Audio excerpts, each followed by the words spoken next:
Good afternoon. Good afternoon, Miss. Good afternoon. Okay, ചിലപ്പോ miss ചിലപ്പോ ഒരു 2 അവർ എടുക്കുള്ളൂ. ചിലപ്പോ ഇത് കംപ്ലീറ്റ് ആക്കാനായിട്ടാണ് നിങ്ങൾ സഹായിക്കണം. നമ്മുടെ പോർഷൻസ് കംപ്ലീറ്റ് ആവാൻ വേണ്ടിയിട്ടാണ് കേട്ടോ. ഓക്കെ, ചാപ്റ്റർ ഒന്ന് കംപ്ലീറ്റ് ആക്കാനാണ്. അപ്പൊ ഇതിൽ കൂടുതൽ ടൈം മിസ് എടുക്കുന്നതായിരിക്കും.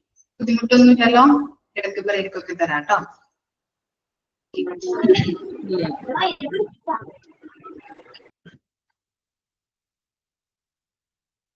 ഓക്കെ, അപ്പൊ നമ്മള് ഇന്നലെ എടുത്തത് ഏത് പോർഷൻസ് ആയിരുന്നു? ബെനഫിറ്റ്സ് ആയിരുന്നല്ലേ എടുത്തുകൊണ്ടിരുന്നത്? വായിച്ചു നോക്കിയായിരുന്നോ?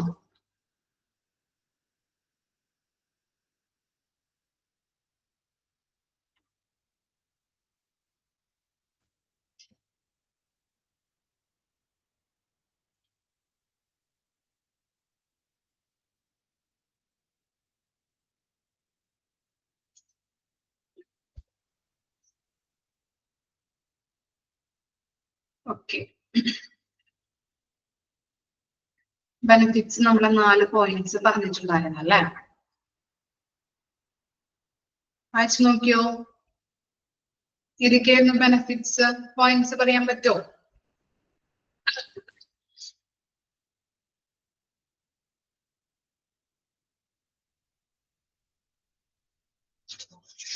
ഏതൊക്കെയായിരുന്നു?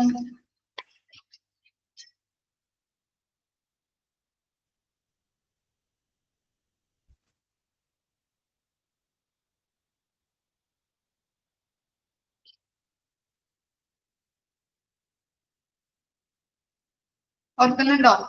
Reduce labour turn over, helps to create realistic employees expectation, create job satisfaction and positive attitude towards employer, assist the new employee to contribute their organization success more quickly. Okay, അപ്പോ നമ്മള് എടുത്തുകൊണ്ടിരുന്നത് ഏതായിരുന്നു? Benefits വരെയാണ് എടുത്തുകൊണ്ടിരുന്നത് അല്ലെ? Okay, ഇനി നമ്മുടെ next portion എന്ന് പറയുന്നത് problems ആണ്. ആയിരുന്നോ? ഓക്കെ, പ്രോബ്ലംസ് നമുക്ക് സ്റ്റാർട്ട് ചെയ്യാം. ഓക്കെ ആണോ എല്ലാവരും? ഫുഡൊക്കെ കഴിച്ചോ? ഓക്കെ, ഇനി പ്രോബ്ലംസിൽ ഫസ്റ്റ് നോക്കാം. കഴിച്ചോ അല്ലെ? വിഷ്ണുവിനെ കുറെ നാളായല്ലോ കണ്ടിട്ട്. ഇടയ്ക്കല്ലെങ്കിൽ കമന്റ് ഒക്കെ വരാറുണ്ടല്ലോ. കമന്റ് ഒന്നും വിടാറില്ല, അല്ലെങ്കിൽ ഇടയ്ക്ക് വിഷ്ണു വരാറുണ്ടല്ലേ?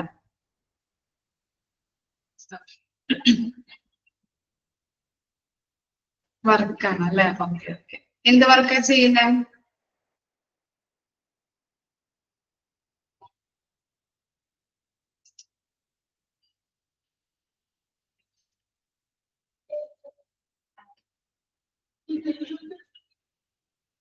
ഓക്കെ, കമ്പനിയിലാണ് അല്ലെ? അപ്പൊ നമുക്ക് സ്റ്റാർട്ട് ചെയ്യാം. ഓക്കെ ഓക്കെ, സ്റ്റാർട്ട് ചെയ്യാം കേട്ടോ.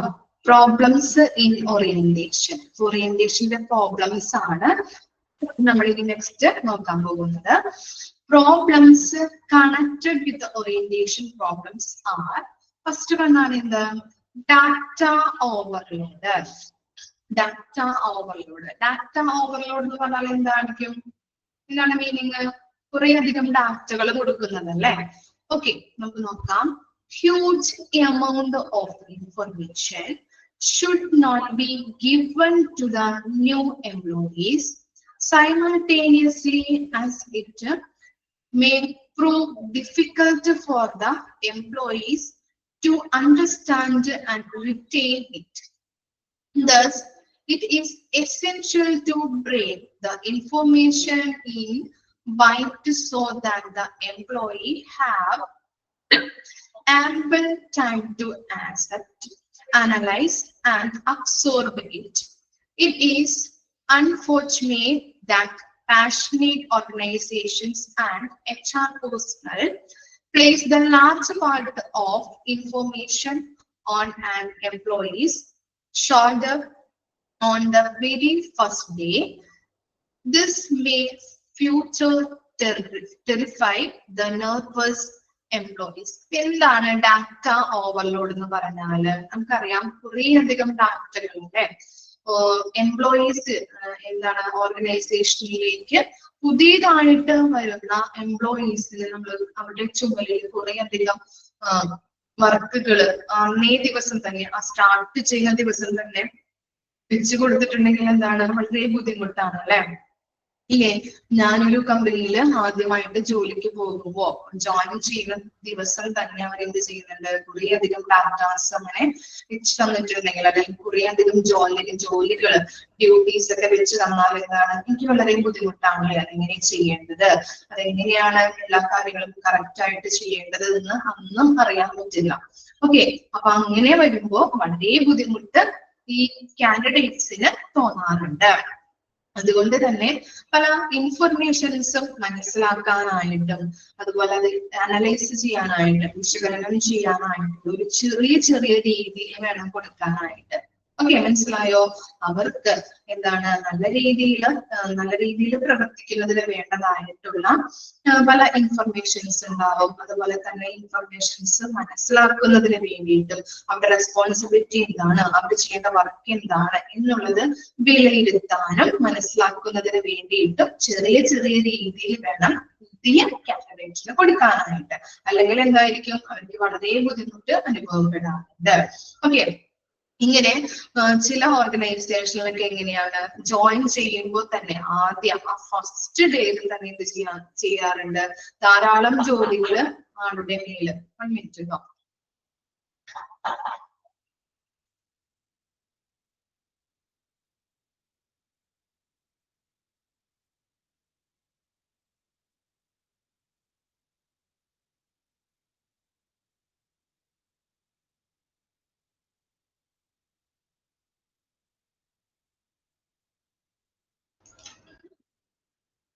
ഓക്കെ, അപ്പോ നമ്മൾ ആദ്യ ദിവസം തന്നെ ഫസ്റ്റ് ഡേയിൽ തന്നെ നമ്മൾ ജോയിൻ ചെയ്യുമ്പോൾ എന്താണ് കുറെ അധികം കമ്പനീസ് അയാളുടെ മേല് ആ കാൻഡിഡേറ്റിന്റെ മേല് കുറെ അധികം ജോലികൾ അങ്ങനെ വെച്ചു കൊടുക്കാറുണ്ട്, ഏൽപ്പിക്കാറുണ്ട്.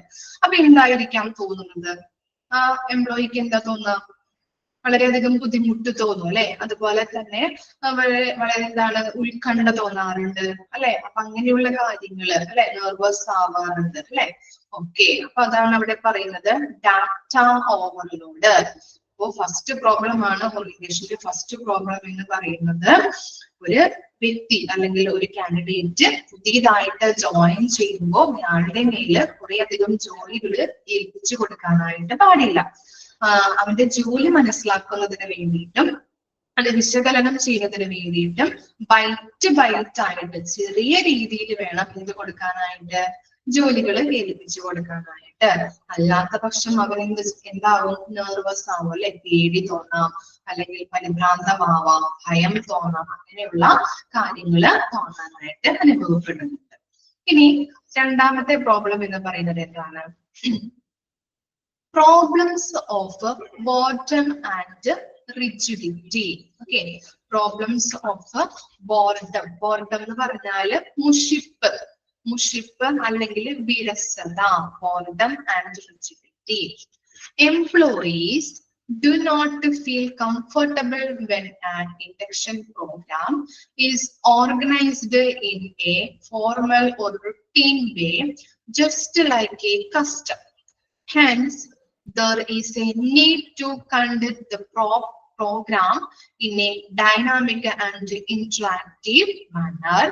This can be done if the employees are encouraged to voluntarily and actively participate in the induction program to make it a pleasant activity and not a punishment for the employees who have joined recent. അപ്പൊ എന്താണ് ഇവിടെ പറയുന്നത്? രണ്ടാമത്തെ problem ആണ് ഓറിയന്റേഷന്റെ problems of bottom and rigidity എന്ന് പറയുന്നത് അല്ലെ. ഓക്കെ, അപ്പൊ എന്താണ് ഇവിടെ ചെറുതാക്കി പറയാം. എന്താണ് ഉള്ളടക്കം എന്ന് പറഞ്ഞാല് induction program should be engaging and participating to make new employer feel comfortable. അപ്പൊ എന്താണ് ജീവനക്കാർക്ക് സുഖകരമായ അനുഭവം നൽകുന്നതിന് വേണ്ടിയിട്ട് ഇൻഡക്ഷൻ പ്രോഗ്രാമുകൾ ആകർഷമായതും അതുപോലെ പങ്കാളിത്തപരവുമായിരിക്കണം. മനസ്സിലായോ? ഇപ്പോ ഫോർ എക്സാമ്പിൾ പറയാം, സ്കൂളിലൊക്കെ എന്താണ് കുഞ്ഞു കുട്ടികൾക്ക് നമ്മള് ലെക്ചറിങ് പോലെ പറയുന്നതിൽ നല്ലത് എന്താണ്, അവർക്ക് ആക്റ്റീവ് ആയിട്ടുള്ള കാര്യങ്ങൾ അല്ലെ കളികളിലൂടെ പഠിപ്പിക്കാൻ പറ്റും ഇല്ലേ? ഇപ്പൊ നിങ്ങളുടെ മക്കളൊക്കെ എന്താണ് സ്കൂളിലൊക്കെ പോകുമ്പോ കുറെ കാര്യങ്ങൾ അവർ പഠിക്കുന്നത് എങ്ങനെയാണ്? പല കളികളിലൂടെയൊക്കെയാണ് അല്ലെ ഇല്ലേ? ഇപ്പോ UKG-യിലായാലും LKG-യിലൊക്കെ ആയാലും ടീച്ചേഴ്സ് പല കളികളിലൂടെയാണ് പല കാര്യങ്ങളും കുട്ടികളെ പഠിപ്പിക്കുന്നത്. അപ്പൊ എന്താണ് ലെക്ചർ ആയിട്ട് ഇങ്ങനെ ടീച്ചർ ഇങ്ങനെ ബുക്ക് നോക്കി പറയുന്നതിലും നല്ലത് കുറെ കാര്യങ്ങൾ ആക്റ്റീവായിട്ട് പഠിക്കുമ്പോൾ എന്താണ് കൂടുതൽ അവർക്ക് അത് ചെയ്ത് പഠിക്കാനായിട്ടും അത് പെട്ടെന്ന് അവർക്ക് അണ്ടർസ്റ്റാൻഡ് ചെയ്യാനായിട്ട് പറ്റൂലേ ഇല്ലേ? അതുപോലെയാണ് ഇവിടെയും പറയുന്നത്, നല്ല രീതിയിൽ അവർക്ക് സുഖകരമായിട്ട് ഒരു കംഫർട്ടബിൾ ആയിട്ടുള്ള ഫീലിങ്ങും നല്ല രീതിയിൽ അവർക്ക് ഒരു എന്താണ് പാർട്ടിസിപ്പേഷൻ ലഭിക്കുന്നതിന് വേണ്ടിയിട്ടും അവർക്ക് എന്ത് കൊടുക്കണമെന്നാ പറയുന്നത്? നല്ല രീതിയിൽ ഒരു പ്രോഗ്രാംസ് ഒക്കെ കണ്ടക്ട് ചെയ്ത് അങ്ങനെയുള്ള ഒരു ഇൻഡക്ഷൻ പ്രോഗ്രാം അല്ലെങ്കിൽ അങ്ങനെയുള്ള ഒരു പ്രാക്ടീസ് ആയിരിക്കണം പുതിയതായിട്ട് വരുന്ന കാൻഡിഡേറ്റിന് കൊടുക്കേണ്ടത്. മനസ്സിലായോ? ഓക്കെ ആണോ? Problems of bottom and rigidity. Okay, അപ്പൊ അങ്ങനെ അവർ നല്ല രീതിയിൽ ചെയ്യുമ്പോൾ അവർക്ക് എന്താണ് അവരുടെ വർക്കിലൊക്കെ ബോറടിക്കുകയില്ല. കുറെ അധികം അട്രാക്റ്റീവ് ആയിട്ടുള്ള രീതിയിൽ പല പല ആക്ടിവിറ്റീസിലൂടെയും അങ്ങനെ നല്ല രീതിയിൽ ചെയ്യുമ്പോൾ അവർക്ക് പെട്ടെന്ന് ആ വർക്ക് അണ്ടർസ്റ്റാൻഡ് ചെയ്യാൻ പറ്റും. അതുപോലെ തന്നെ കൂടുതൽ അവർക്ക് നല്ല എഫിഷ്യന്റോട് കൂടിയിട്ട് ആ വർക്ക് കംപ്ലീറ്റ് ആക്കാനായിട്ട് സഹായിക്കുന്നുണ്ട്. തേർഡ് വൺ നോക്കിയേ, lack of adequate time and training for facilitators. When the role of promoters of an induction program is handed over to the supervisors and line managers of the organization, they may not be able to carry out it effectively due to lack of adequate experience and training. Moreover, they may also be extremely busy in making arrangements for the program in advance, and a result of which the efficiency may ultimately be affected. They might also try to weaken the significance of the incumbents' positions in the organizations and oversight their own power on the incumbents' job. As the result, the attitude and conduct of the existing employees may seem to be threatening for the incumbents. Okay. ഇവിടെ പറയുന്നത് ചെറുതാക്കി പറഞ്ഞതാണ് കേട്ടോ. Okay, lack of adequate time and training facilitators. ഇവിടെ പറയുന്നത് സൂപ്പർവൈസർമാരും അതുപോലെ തന്നെ line managers ഉണ്ടാവുമല്ലോ, അങ്ങനെയുള്ളവര് ഇൻഡക്ഷൻ പ്രോഗ്രാമുകൾ നയിക്കുമ്പോ ഇവര് രണ്ടുപേരുമായിരിക്കും എന്ത് മുതിർന്നവരല്ലേ, മുതിർന്നവര് നമ്മുടെ കൂടെ വർക്ക് ചെയ്യുന്ന അവരൊക്കെ സൂപ്പർവൈസ് ചെയ്യാനായിട്ട് സൂപ്പർവൈസർ ഉണ്ടാവും, അല്ലെങ്കിൽ ഓരോ കാര്യങ്ങൾ പറഞ്ഞു കൊടുക്കാനായിട്ട് അല്ലെ ലൈൻ മാനേജേഴ്സ് ഉണ്ടാവും അല്ലെ. അപ്പൊ അവരായിരിക്കാം ഇൻഡക്ഷൻ പ്രോഗ്രാമുകൾ കണ്ടക്ട് ചെയ്യുന്നത്. അങ്ങനെ കണ്ടക്ട് ചെയ്യുമ്പോൾ അവർക്ക് അതില് പരിചയം ഇല്ല, അല്ലെങ്കിൽ എന്താണ് കൂടുതൽ സമയം ഇത് നല്ല രീതിയിൽ എഫക്റ്റീവ് ആക്കാൻ വേണ്ടിയിട്ട് ലഭിക്കുകയില്ല എങ്കിൽ, അവർക്ക് സമയം കിട്ടിയില്ല, അതുപോലെ തന്നെ എന്താണ് കൂടുതൽ അവർക്ക് ഇത് കണ്ടക്ട് ചെയ്യാനായിട്ടുള്ള പരിചയം ഇല്ല എന്നുണ്ടെങ്കിൽ എന്തായിരിക്കാം, അല്ലെങ്കിൽ എന്താണ് കുറെ വർക്കുകളുടെ സ്ട്രെസ് മൂലം അവർക്കത് കറക്റ്റ് ആയിട്ട് ആ ഇൻഡക്ഷൻ പ്രോഗ്രാം ചെയ്യാൻ പറ്റിയില്ല എന്നുണ്ടെങ്കിൽ നല്ല രീതിയിൽ നടത്താൻ പറ്റില്ല അല്ലെ? അല്ലെങ്കിൽ എന്താണ് കൂടുതൽ അല്ലെങ്കിൽ പല വർക്കിന്റെയും അമിതഭാരം മൂലം സ്ട്രെസ് ഉണ്ടാകുന്നുണ്ട്. അതുപോലെ തന്നെ അവർ നല്ല രീതിയിൽ ഈ ഇൻഡക്ഷൻ പ്രോഗ്രാം ചെയ്യാനായിട്ട് പരിചയസമ്പന്നരല്ല. അതുപോലെ തന്നെ എന്താ പറയുന്നത്, സമയം കിട്ടിയില്ല അവർക്ക് ഇങ്ങനെയുള്ള ഇൻഡക്ഷൻ പ്രോഗ്രാം നടത്താനായിട്ട് സമയം ലഭിക്കുന്നില്ല എങ്കിൽ ആ പ്രോഗ്രാം നല്ല രീതിയിൽ കണ്ടക്ട് ചെയ്യാനായിട്ട് അവർക്ക് പറ്റുമോ? ഇല്ലല്ലേ? ഓക്കെ, ഇല്ല. അപ്പൊ നല്ല രീതിയിൽ ഒരു കാൻഡിഡേറ്റിന് നല്ല രീതിയിലുള്ള ഒരു എന്താണ് ഇൻഡക്ഷൻ പ്രോഗ്രാം അവിടെ ലഭിക്കുകയില്ല. അതും എന്താണെന്നാണ് പറയുന്നത്, ഒരു പ്രോബ്ലം ആയിട്ടാണ് പറയുന്നത്. 3 പ്രോബ്ലംസ് ആണ് നമ്മൾ പറയുന്നത്.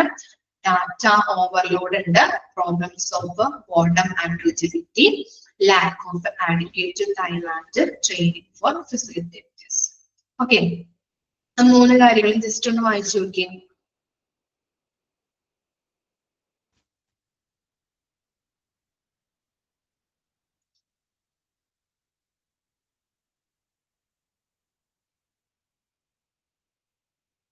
വായിച്ചു കഴിഞ്ഞാൽ തമ്പിടാട്ടോ.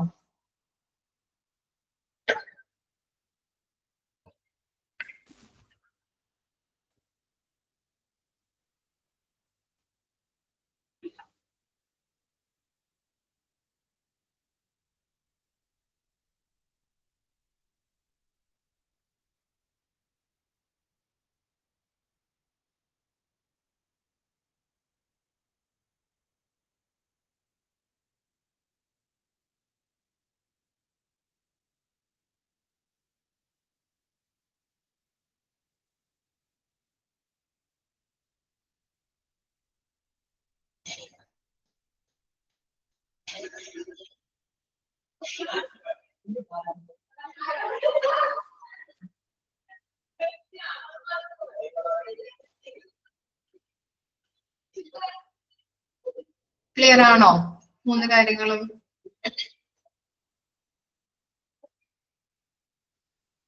ഓക്കെ, ഇനി നെക്സ്റ്റ് നോക്കാം.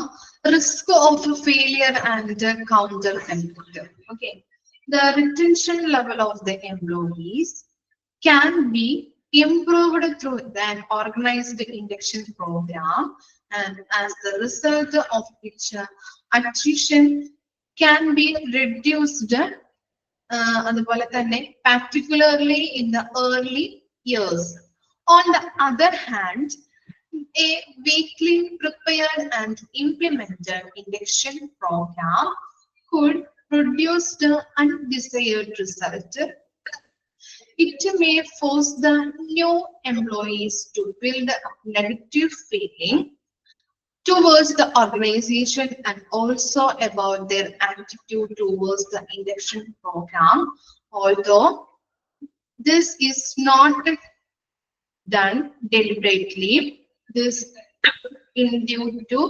due course has forced the employee to leave the job suddenly, as he's nervous, fearful and uncertain about his future. ഇത്രയും കുറച്ച് ചുരുക്കി പറഞ്ഞു തരാം അല്ലെ. ഇങ്ങനെയുള്ള പാരഗ്രാഫ് നിങ്ങൾ പഠിക്കേണ്ട ആവശ്യമില്ല, കൺസെപ്റ്റ് മാത്രം ഒന്ന് പഠിച്ചാൽ മതി കേട്ടോ. Okay, risk of failure and counter effect എന്ന് പറഞ്ഞു കഴിഞ്ഞാല് നന്നായി ചിട്ടപ്പെടുത്തിയിട്ടുള്ള ഒരു ഇൻഡക്ഷൻ പ്രോഗ്രാം ആണെങ്കിൽ നമുക്ക് എന്ത് ചെയ്യാൻ പറ്റും? പുതിയതായിട്ട് വർക്ക് ചെയ്യുന്ന ജോലിക്കാരെ അല്ലെങ്കിൽ പുതിയതായിട്ട് ജോയിൻ ചെയ്തിട്ടുള്ള ജോലിക്കാരെ നമുക്ക് ഓർഗനൈസേഷനിൽ നിലനിർത്താനായിട്ട് പറ്റും. ഓക്കെ, നല്ല രീതിയിൽ ചിട്ടപ്പെടുത്തിയിട്ടുള്ള ഒരു ഇൻഡക്ഷൻ പ്രോഗ്രാമിലൂടെ നമുക്ക് എന്ത് ചെയ്യാൻ പറ്റും? ജീവനക്കാരെ നമുക്ക് നമ്മുടെ ഓർഗനൈസേഷനിൽ നിലനിർത്താനായിട്ട് പറ്റും.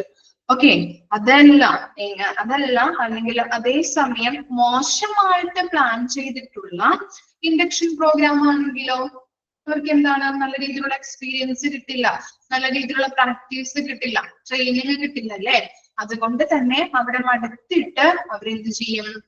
ആ ജോബ് വേണ്ടാന്ന് വെച്ച് പോകാനായിട്ട് തുടങ്ങും അല്ലെ. ഓക്കെ, അതാണ് അവിടെ ഉദ്ദേശിക്കുന്നത്. അതിന്റെ കൺസെപ്റ്റ് പറയുന്നത് risk of failure and counter എഫക്റ്റിൽ പറയുന്നത് എന്താണ്? നല്ല രീതിയിൽ ചിട്ടയായിട്ട് ചിട്ടപ്പെടുത്തിയിട്ടുള്ള ഇൻഡക്ഷൻ പ്രോഗ്രാം ആണെങ്കിൽ നമുക്ക് പുതിയതായിട്ട് ജോയിൻ ചെയ്തിട്ടുള്ള ജീവനക്കാരെ അവിടെ നിലനിർത്താനായിട്ട് പറ്റും. അതേസമയം മോശമായിട്ട് ആസൂത്രണം ചെയ്തിട്ടുള്ള ഇൻഡക്ഷൻ പ്രോഗ്രാം ആണെങ്കിൽ അവരതിൽ നിന്ന് എന്താണ് നല്ല രീതിയിലുള്ള ഇത് കിട്ടില്ല, ഫീലിംഗ് കിട്ടില്ല. അതുപോലെ തന്നെ ഒരു നെഗറ്റീവ് ഫീലിംഗ് ആയിരിക്കും അവർക്ക് ഉണ്ടാകുന്നത് അല്ലെ. നല്ല രീതിയിലുള്ള ഒരു എക്സ്പീരിയൻസ് ആയിരിക്കില്ല അവർക്ക് കിട്ടുന്നത്. അതുകൊണ്ട് തന്നെ നെഗറ്റീവ് ഫീലിംഗ് വരാം. അതുകൊണ്ട് ജോലി ഉപേക്ഷിച്ച് പോകാനായിട്ട് ഇടവരുന്നുണ്ട്. ഓക്കെ, ഇനി നെക്സ്റ്റ് പോയിന്റ് ആണ് lack of diversity in orientation programmes.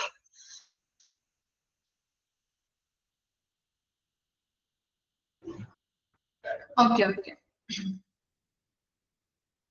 നോക്കോളൂ കേട്ടോ. ഓക്കെ, റെക്കോർഡിംഗ് ക്ലാസ് കണ്ടാൽ മതി കേട്ടോ.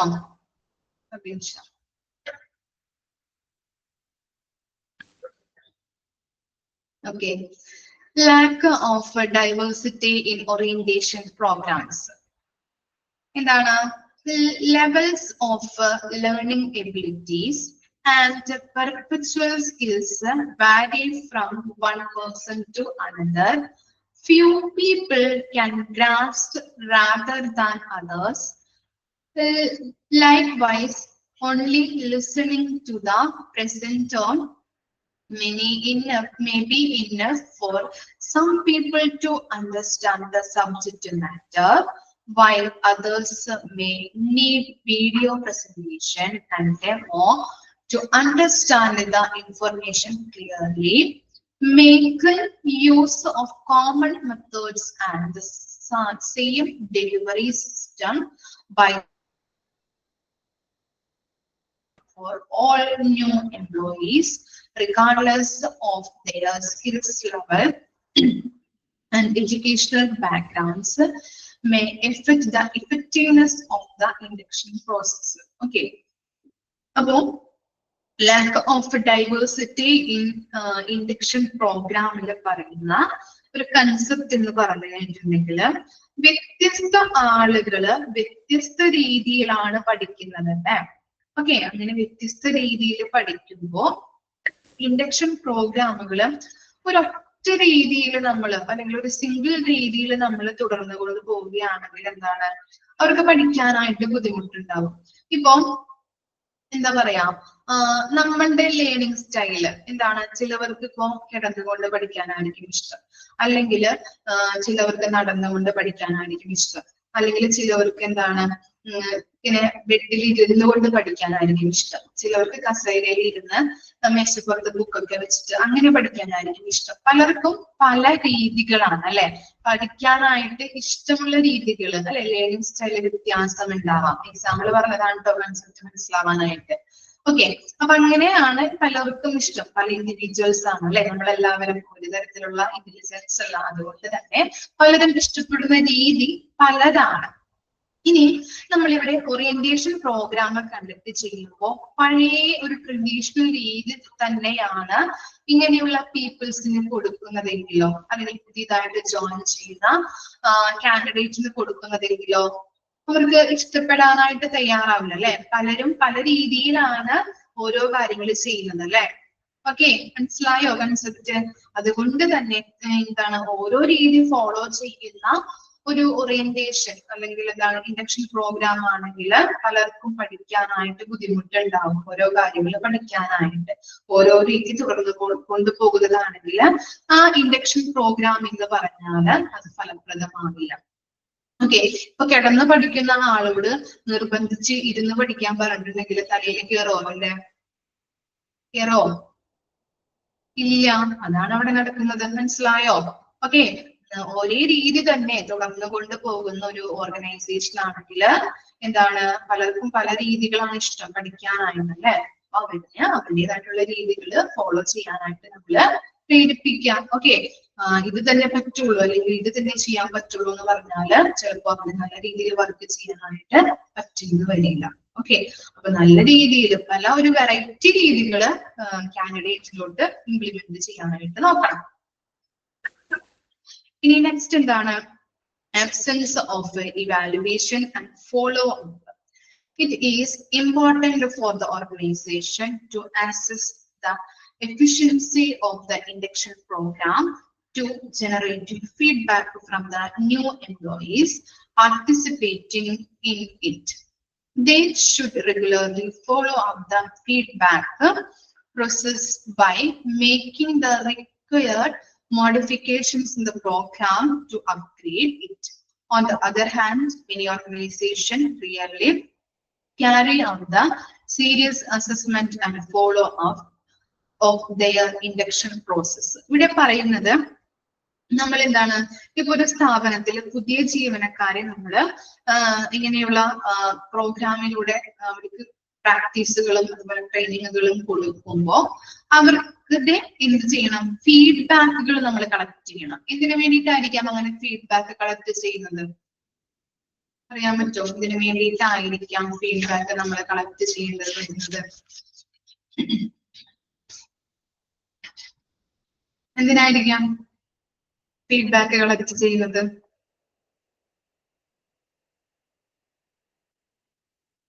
എന്തിനാണ് ഫീഡ്ബാക്ക് കളക്ട് ചെയ്യുമ്പോൾ അവരുടെ അഭിപ്രായങ്ങൾ അറിയാൻ പറ്റും. നല്ല രീതിയിലാണോ ഇങ്ങനെയുള്ള ഇൻഡക്ഷൻ പ്രോഗ്രാമുകൾ കമ്പനി കണ്ടക്ട് ചെയ്യുന്നത്? ഇനി എന്തെങ്കിലും ഇംപ്രൂവ്മെന്റ് വരുത്തേണ്ടതായിട്ടുണ്ടോ? എവിടെയാണ് ഇംപ്രൂവ്മെന്റ് വരുത്തേണ്ടത്? അങ്ങനെയുള്ള എല്ലാ കാര്യങ്ങളും ഈ ഫീഡ്ബാക്കിൽ നിന്ന് നമുക്ക് ലഭിക്കുന്നുണ്ട് അല്ലെ. അങ്ങനെ ഈ ഫീഡ്ബാക്ക് വഴി ഇംപ്രൂവ്മെന്റ് വരുത്തേണ്ട കാര്യങ്ങളൊക്കെ ഉണ്ടെങ്കിൽ അറിയാൻ പറ്റി അതിന് ഇംപ്രൂവ്മെന്റ് വരുത്താനായിട്ട് കമ്പനീസിനെ സഹായിക്കുന്നത് എന്തിലൂടെയാണ്? ഇങ്ങനെയുള്ള ഇവാലുവേഷനിലൂടെയാണ്. ഓക്കെ, അങ്ങനെ ഇവാലുവേഷൻ നടന്നില്ല എന്നുണ്ടെങ്കിൽ എന്താണ്? കമ്പനിയുടെ ആ പ്രോഗ്രാം ഫ്ലോപ്പ് ആയിക്കൊണ്ടിരിക്കും അല്ലെ. ഓക്കെ, അപ്പൊ ഇവിടെ പറയുന്നത് ഇങ്ങനെയുള്ള ഇവാലുവേഷനും ഫോളോ അപ്സുകളും വേണം. അങ്ങനെ അത് ആബ്സെന്റ് അല്ലെ, അങ്ങനെയുള്ള ഫോളോ അപ്സുകളും ഇവാലുവേഷനും ഇല്ല എന്നുണ്ടെങ്കിൽ നല്ല രീതിയിൽ നമുക്ക് ആ വർക്കുകൾ ഇംപ്രൂവ് ചെയ്യാനോ നല്ല രീതിയിൽ ഒരു പ്രോഗ്രാം കണ്ടക്ട് ചെയ്യാനോ സാധിക്കുകയില്ല. ഓക്കെ, ഇത്രയും കാര്യങ്ങളാണ് അതിൽ വരുന്നത് കേട്ടോ. ഓക്കെ, ആ 3 പോയിന്റ് ഒന്ന് വായിച്ചു നോക്കിയേ. Risk of failure and counter effect, lack of diversity in orientation program, absence of evaluation and follow up. വായിച്ചു കഴിഞ്ഞാല് തമ്പിട്ടാ മതി.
ക്ലിയർ ആണോ?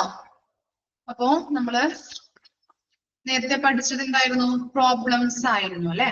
പ്രോബ്ലംസ് ഏതൊക്കെയാണ്? Data overload, problems of bottom and rigidity, lack of adequate time and training of a facilitator, and the risk of failure and counter effect, then lack of diversity in orientation program, last one absence of evaluation and follow up. ഇത്രയും കാര്യങ്ങളാണ് നമ്മൾ പ്രോബ്ലംസിൽ പഠിച്ചത്. ഇനി next important topic ആണ് placement. Okay, placement നോക്കാം. പ്ലേസ്മെന്റിന്റെ meaning and definition ആണ് കൊടുത്തിരിക്കുന്നത് കേട്ടോ. ഓക്കെ, ഇമ്പോർട്ടന്റ് ആണ്. മീനിങ് നോക്കിയേ. The employee should be placed on he or she has been hired. എന്താ പറയുന്നത്? ജോലിക്കാരൻ നിയമിക്കപ്പെട്ട സ്ഥാനത്താണ് നിയോഗിക്കേണ്ടത് അല്ലെ. ജോലിക്കാരനെ എന്താണ്, ഏത് വാക്കൻസിയിലോട്ടാണോ എടുത്തിരിക്കുന്നത് ആ സ്ഥാനത്തേക്ക് തന്നെ എന്ത് ചെയ്യണം, നിയമിക്കേണ്ടത് അത്യാവശ്യമാണ്. Allocation of people to jobs is known as placement. ഒന്ന് അണ്ടർലൈൻ ചെയ്ത് വെച്ച്. എന്താണ് പ്ലേസ്മെന്റ് എന്ന് ചോദിച്ചു കഴിഞ്ഞിട്ടുണ്ടെങ്കിൽ എഴുതേണ്ടതാണ്. Allocation of people to jobs is known as placement. ജോലികളിലേക്ക് ആളുകളെ നിയോഗിക്കുന്നതാണ് പ്ലേസ്മെന്റ് എന്ന് പറയുന്നത്. ഇനി എന്താണ്? It is the process of assigning and reassigning employees to the new or different job. അപ്പൊ എന്താ പറയുന്നത്? It is the process. അതും കൂടി ഒന്ന് അണ്ടർലൈൻ ചെയ്ത് വെക്കാം കേട്ടോ. It is a process of placement എന്നുള്ളതാണ് അവിടെ കൊടുത്തിരിക്കുന്നത്. പ്ലേസ്മെന്റ് എന്താണ്? ഒരു പ്രോസസ് ആണ് അല്ലെ. നോക്കാം. Of the assigning and reassigning employees to a new or a different job. പുതിയതോ വ്യത്യസ്തമോ ആയ ജോലിയിലേക്ക് ജീവനക്കാരെ നിയോഗിക്കുന്നതോ പുനർനിയമിക്കുന്നതോ ആയ പ്രക്രിയ. ഇതിനെ നമ്മൾ എന്തെന്ന് പറയുന്നുണ്ട്? പ്ലേസ്മെന്റ് എന്ന് പറയുന്നുണ്ട്. ഓക്കെ, ഇനി എന്താ പറയുന്നത്? ഒന്നുകൂടി വേണമെങ്കിൽ പറയാം. പുതിയതോ വ്യത്യസ്തമോ ആയ ജോലിയിലേക്ക് ജീവനക്കാരെ നിയോഗിക്കുന്നതോ പുനർനിയമിക്കുന്നതോ ആയ പ്രക്രിയ, അതിനെയാണ് പ്ലേസ്മെന്റ് എന്ന് പറയുന്നത്. Thus, placement is the procedure of placing the right person on the right job and the aim of placement. Important ആണ് കേട്ടോ, അണ്ടർലൈൻ ചെയ്ത് വെക്കാം. പ്ലേസ്മെന്റിന്റെ ലക്ഷ്യം എന്താണെന്നാണ് പറയുന്നത്? Aim of the placement is to place the hired candidate in the job for which they have the needed skills. എന്താണ് അതിന്റെ പ്രധാനമായിട്ടുള്ള ലക്ഷ്യം എന്ന് പറയുന്നത്? നിയമിക്കപ്പെട്ട ഉദ്യോഗാർത്ഥികളെ അവർക്ക് അനുയോജ്യമായിട്ടുള്ള വൈദഗ്ധ്യമായ ആവശ്യമായ, ഒന്നുകൂടി പറയാം, നിയമിക്കപ്പെട്ട ഉദ്യോഗാർത്ഥികളെ അവർക്ക് ആവശ്യമായ വൈദഗ്ധ്യമുള്ള ജോലിയിലേക്ക് പ്രതിഷ്ഠിക്കുക എന്നതാണ് പ്ലേസ്മെന്റിന്റെ മെയിൻ ആയിട്ടുള്ള എയിം, ലക്ഷ്യം എന്ന് പറയുന്നത്. എന്താണ് ലക്ഷ്യമായിട്ട് നമ്മൾ പറഞ്ഞത്? നിയമിക്കപ്പെട്ട ഉദ്യോഗാർത്ഥികളെ അവർക്ക് ആവശ്യമായ വൈദഗ്ധ്യമുള്ള ജോലികളിൽ പ്രതിഷ്ഠിക്കുക. ഓക്കെ, ഓരോ കാൻഡിഡേറ്റിനും തിരഞ്ഞെടുത്തിട്ടുള്ളത് എങ്ങനെയാണ്? അവരുടെ സ്കില്ലും നോളജും നോക്കിയിട്ടാണ് അല്ലെ. അപ്പൊ അവന് യോജിച്ചതായിട്ടുള്ള ആ വേക്കൻസിയിലോട്ട് തന്നെ വേണം നമ്മൾ നിയമിക്കാനായിട്ട്. ഓക്കെ, അതിനെയാണ് പ്ലേസ്മെന്റ് എന്ന് പറയുന്നത്. ഓക്കെ, അപ്പൊ ആ പാരഗ്രാഫിൽ നമ്മൾ പഠിച്ചത് പ്ലേസ്മെന്റ് എന്താണ്, അതിന്റെ എയിം എന്താണ്, ഇമ്പോർട്ടന്റ് ആണ്, ക്വസ്റ്റ്യൻ ചോദിച്ച് കണ്ടിട്ടുണ്ട് കേട്ടോ. ഓക്കെ, എന്താണ് പറഞ്ഞത് ആ പാരഗ്രാഫില്? ജോലിക്കാരൻ നിയമിക്കപ്പെട്ട സ്ഥാനത്ത് തന്നെ അല്ലെ, ആ ജോലിക്കാരനെ നിയമിക്കപ്പെട്ട സ്ഥാനത്ത് തന്നെയാണ് നിയോഗിക്കേണ്ടത്. ഇനി എന്താണ് പ്ലേസ്മെന്റ് എന്ന് പറഞ്ഞത്? Allocation of people to job is known as placement അല്ലെ. ജോലികളിലേക്ക് ആളുകളെ നിയോഗിക്കുന്നതിനെയാണ് അല്ലെങ്കിൽ നിയോഗിക്കുന്നതാണ് പ്ലേസ്മെന്റ് എന്ന് പറയുന്നത്. ഇനി നെക്സ്റ്റ് സെന്റൻസ് അണ്ടർലൈൻ ചെയ്യണം. എന്താണ്? രണ്ട് സെന്റൻസും കേട്ടോ, അലൊക്കേഷൻ വരുന്ന സെന്റൻസും അതുപോലെ തന്നെ ഇറ്റ് ഈസ് എ പ്രോസസ് എന്ന് പറഞ്ഞ സെന്റൻസും അണ്ടർലൈൻ ചെയ്തില്ലേ? Okay, it is the process of assigning and reassigning employees to a new or different job. എന്താണ്? പുതിയതോ വ്യത്യസ്തങ്ങളോ ആയിട്ടുള്ള ജോലിയിലേക്ക് ജീവനക്കാരെ നിയോഗിക്കുന്നതോ പുനർനിയമിക്കുന്നതോ ആയിട്ടുള്ള പ്രക്രിയയാണ് പ്ലേസ്മെന്റ് എന്ന് പറയുന്നത്. പറയുന്നത്. അതിന്റെ എയിം എന്താണ്? The aim of placement is to place the hired candidate in the job for which they have needed skills. Okay.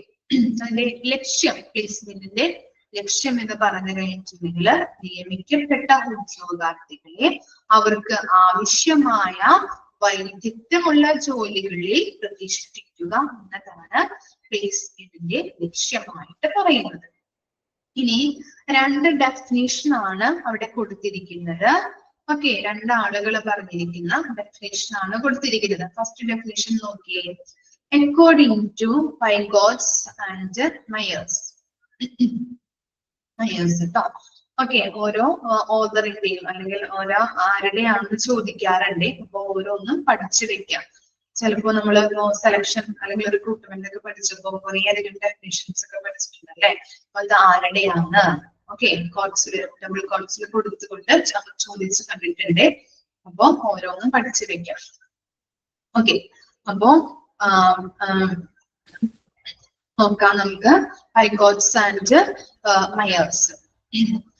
Placement is the determination of the job to which an accepted candidate is to be assigned, and his assignment to that job. It is a matching of what the supervisor has reason to think he can do with the job demands. It is a matching of what he imposes on stream working conditions and what he offers in the form of payroll,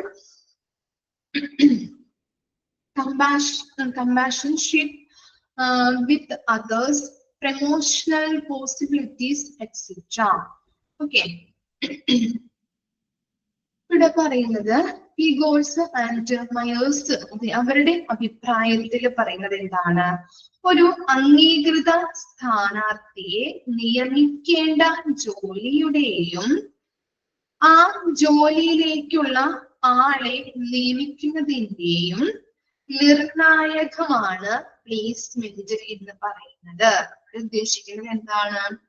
ആ ഓർഗനൈസേഷനിൽ ഏതൊക്കെ vacancy ഉണ്ടോ ആ വേക്കൻസിയിലോട്ട് അനുയോജ്യമായിട്ടുള്ള ആളെ തെരഞ്ഞെടുക്കണം നമ്മളല്ലേ. അതിനെയാണ് placement എന്ന് പറയുന്നത്. ആ ജോലിയിലേക്ക് അനുയോജ്യമായിട്ടുള്ള ആളെ നിർണയിക്കുന്നു. ഇനി എന്താണ്? ജോലി ആവശ്യങ്ങളെ നിറവേറ്റാൻ സൂപ്പർവൈസർക്ക് കഴിയുമെന്ന് കരുതാൻ കാരണമുള്ളതിന്റെ ഒരു പൊരുത്തമാണ് അല്ലെ. നമുക്കറിയാം, ഒരു ജോലിയിലേക്ക് ആളെ സെലക്ട് ചെയ്യുമ്പോൾ അവർക്ക് കീഴിൽ അവരെ നോക്കാനായിട്ട്, മേൽനോട്ടം വഹിക്കാനായിട്ട് ആരുണ്ടാവും? സൂപ്പർവൈസേഴ്സ് ഉണ്ടാവും അല്ലെ. ആ സൂപ്പർവൈസേഴ്സ് ആണ് ഓരോ കാര്യങ്ങളും അവർ ചെയ്യേണ്ട ഡ്യൂട്ടീസ്, റെസ്പോൺസിബിലിറ്റീസ് എല്ലാ കാര്യങ്ങളും പറഞ്ഞു കൊടുക്കുന്നത്, അവരെ ഗൈഡ് ചെയ്യുന്നത് അല്ലെ. ഓക്കെ, അപ്പൊ ആ എല്ലാ കാര്യങ്ങളും നോക്കാനായിട്ട് എന്താണ്? സൂപ്പർവൈസേഴ്സ് ഉണ്ടാവും. ഇനി എന്താണ്? ശമ്പളം, മറ്റുള്ളവരുമായിട്ടുള്ള സൗഹൃദം, പ്രമോഷൻ സാധ്യതകള് മുതലായവയില് അദ്ദേഹം വാഗ്ദാനം ചെയ്യുന്നതിന്റെയും ഒരു പൊരുത്തമാണ് പ്ലേസ്മെന്റ് എന്ന് പറയുന്നത്. ഓക്കെ, ഇനി നമ്മള് പ്ലേസ്മെന്റിൽ എന്തൊക്കെ പറയും? നമ്മള് ശമ്പളം അല്ലെ, നമ്മുടെ സാലറി, അതുപോലെ തന്നെ ഇന്റർപേഴ്സണൽ സ്കിൽസ് അല്ലെ, മറ്റുള്ളവരുമായിട്ട് പൊരുത്തപ്പെടാനായിട്ടുള്ള അല്ലെ, മറ്റുള്ളവരുമായിട്ട് കമ്മ്യൂണിക്കേറ്റ് ചെയ്യാനായിട്ടുള്ള സ്കിൽസുകൾ ഉണ്ടോ, അതുപോലെ തന്നെ പ്രമോഷണൽ പോസിബിലിറ്റീസ്, പ്രമോഷൻ സാധ്യതകൾ ഉണ്ടോ, അങ്ങനെയുള്ള കാര്യങ്ങള് നമ്മൾ വിശദീകരിക്കാറുണ്ട്. അപ്പൊ അങ്ങനെയുള്ള എല്ലാ കാര്യങ്ങളും, സൂപ്പർവൈസേഴ്സിന്റെ മേൽനോട്ടം ഉണ്ടാകും, അതുപോലെ തന്നെ സാലറിയുമായിട്ട് നമുക്കൊരു വിധ ബെനഫിറ്റുകൾ, അതുമായിട്ട് ബന്ധപ്പെട്ട കാര്യങ്ങള് അടങ്ങിയിട്ടുണ്ട്. അതുപോലെ തന്നെ ഏതൊരു വേക്കൻസി ആണോ ഓർഗനൈസേഷനിൽ ഉള്ളത് അതുമായിട്ട് യോജിച്ച സ്കില്ലും നോളജും ഉള്ള ആളെ വേണം നമ്മൾ തിരഞ്ഞെടുക്കാനായിട്ട്. അതിനെ നമ്മൾ എന്ത് പറയുന്നുണ്ട്? ഇവിടെ എല്ലാം കൂടി കോമൺ ആയിട്ട് പറയുന്നതിനെയാണ് പ്ലേസ്മെന്റ് എന്ന് പറയുന്നത്. ക്ലിയർ ആയോ? ഇവിടെ പറഞ്ഞിരിക്കുന്ന Pygotts and Myers എന്ന് പറഞ്ഞിരിക്കുന്ന രണ്ട് ആളുകൾ പറഞ്ഞിരിക്കുന്ന ഡെഫിനിഷൻ ആണ് കൊടുത്തിരിക്കുന്നത്. ഇനി നെക്സ്റ്റ് ഡെഫിനിഷൻ നോക്കാം. According to Dyelodd, okay, the assignment of a particular job to a newly appointed employee is the placement. എന്താണ് ഈ ഡയലി ഓർഡർ പറഞ്ഞിരിക്കുന്നത്? പ്ലേസ്മെന്റിനെ കുറിച്ച് എന്താണ് പറഞ്ഞിരിക്കുന്നത്?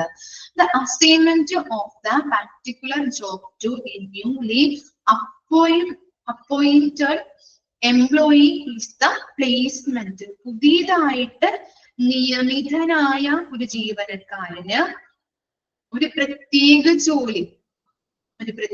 ജോലി നൽകുന്നതാണ് പ്ലേസ്മെന്റ് എന്ന് പറയുന്നത്. ഓക്കെ, പുതിയതായിട്ട് ജോയിൻ ചെയ്ത ന്യൂ എംപ്ലോയിക്ക് ഒരു പ്രത്യേകമായിട്ടുള്ള പാർട്ടിക്കുലർ ജോബ് നൽകുന്നതിനെയാണ്, അസൈൻ ചെയ്ത് കൊടുക്കുന്നതിനെയാണ് എന്ന് പറയുന്നത് പ്ലേസ്മെന്റ് എന്ന് പറയുന്നത്.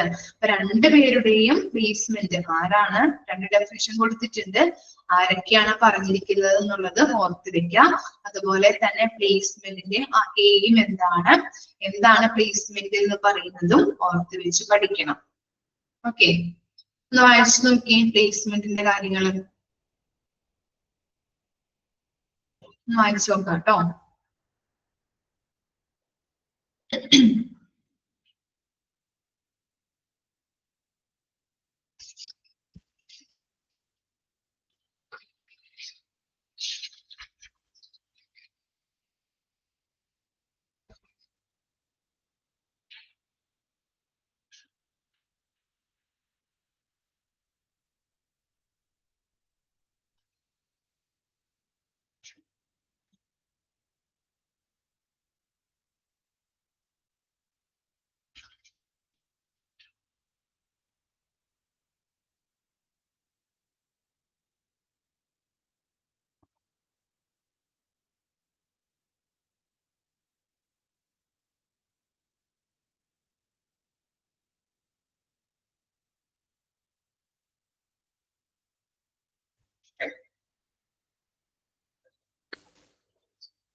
ഓക്കെ, അപ്പോ ഡെഫിനിഷൻ അതുപോലെ തന്നെ അതിന്റെ മീനിങ് എന്താണ്, പ്ലേസ്മെന്റിന്റെ മീനിങ് എന്താണെന്നൊക്കെ വായിച്ചു നോക്കിയായിരുന്നോ? ഒരു കുട്ടി മാത്രം ഓക്കെ പറയുന്നുണ്ടല്ലോ. ഓക്കെ അനിത. ഓക്കെ, അപ്പോ ഇനി നെക്സ്റ്റ് ആണ് പ്രിൻസിപ്പിൾസ്. ഓക്കെ, പ്രിൻസിപ്പിൾസ് നോക്കാം. Principles of placement. In the placement of employees, following principles are followed. First one, okay. Principles of a job, first man next. Okay. Principles of job, first man next. Principles of job first and man next means the person should be placed in accordance with the job requirements instead of adjusting the job according to the need and the qualifications of person. എന്താണ് പറയുന്നത്? Principles of job first and man next എന്ന് പറഞ്ഞാൽ എന്താണ് ആ പ്രിൻസിപ്പിളിൽ പറയുന്നത്? ആ പ്രിൻസിപ്പിളിൽ പറയുന്നത് എങ്ങനെയാണ്? ഒരു വ്യക്തിയുടെ ആവശ്യത്തിനും അതുപോലെ തന്നെ യോഗ്യതകൾക്കും അനുസൃതമായി ജോലി ക്രമീകരിക്കുന്നതിന് പകരം ജോലി ആവശ്യകതകൾക്കനുസൃതമായി ഒരു വ്യക്തിയെ നിയമിക്കണം. മനസ്സിലായോ? ഒന്നുകൂടി പറയാം. ആ പ്രിൻസിപ്പിളിൽ പറയുന്നത് എന്താണെന്ന് വെച്ച് കഴിഞ്ഞാല് ഒരു വ്യക്തിയുടെ ആവശ്യത്തിനും യോഗ്യതകൾക്കും അനുസൃതമായി ജോലി ക്രമീകരിക്കുന്നതിന് പകരം ജോലി ആവശ്യകതകൾക്കനുസരിച്ച് ഒരു വ്യക്തിയെ നിയമിക്കണം. മനസ്സിലായോ? ആ കമ്പനിയിൽ എന്താണോ വേക്കൻസി ഉള്ളത്, ഇപ്പൊ അക്കൗണ്ടന്റ് ആണെങ്കിൽ അക്കൗണ്ടന്റ് അല്ലെ, ബികോം പഠിച്ച വ്യക്തികള് അല്ലെ, അതിൽ എക്സ്പീരിയൻസ് ആയിട്ടുള്ള ആളുകളെ നിയമിച്ച് കഴിഞ്ഞിട്ടുണ്ടെങ്കിൽ എന്താണ്, പെട്ടെന്ന് ആ കമ്പനിയുടെ വർക്കും കാര്യങ്ങളൊക്കെ ഫിനിഷ് ആവും അല്ലെ. ഇനി അല്ല, എന്താണ്, വേറൊരു ബികോം അല്ല പഠിച്ചത്, വേറെ എന്തെങ്കിലും ഒരു കോഴ്സ് പഠിച്ചു കഴിഞ്ഞ് അയാളെ അക്കൗണ്ടന്റ് പൊസിഷനിലേക്ക് ജോലിക്ക് എടുത്ത് കഴിഞ്ഞിട്ടുണ്ടെങ്കിലോ കാര്യങ്ങളൊക്കെ കറക്റ്റ് ആയിട്ട് നടക്കുമോ? ഇല്ല അല്ലെ.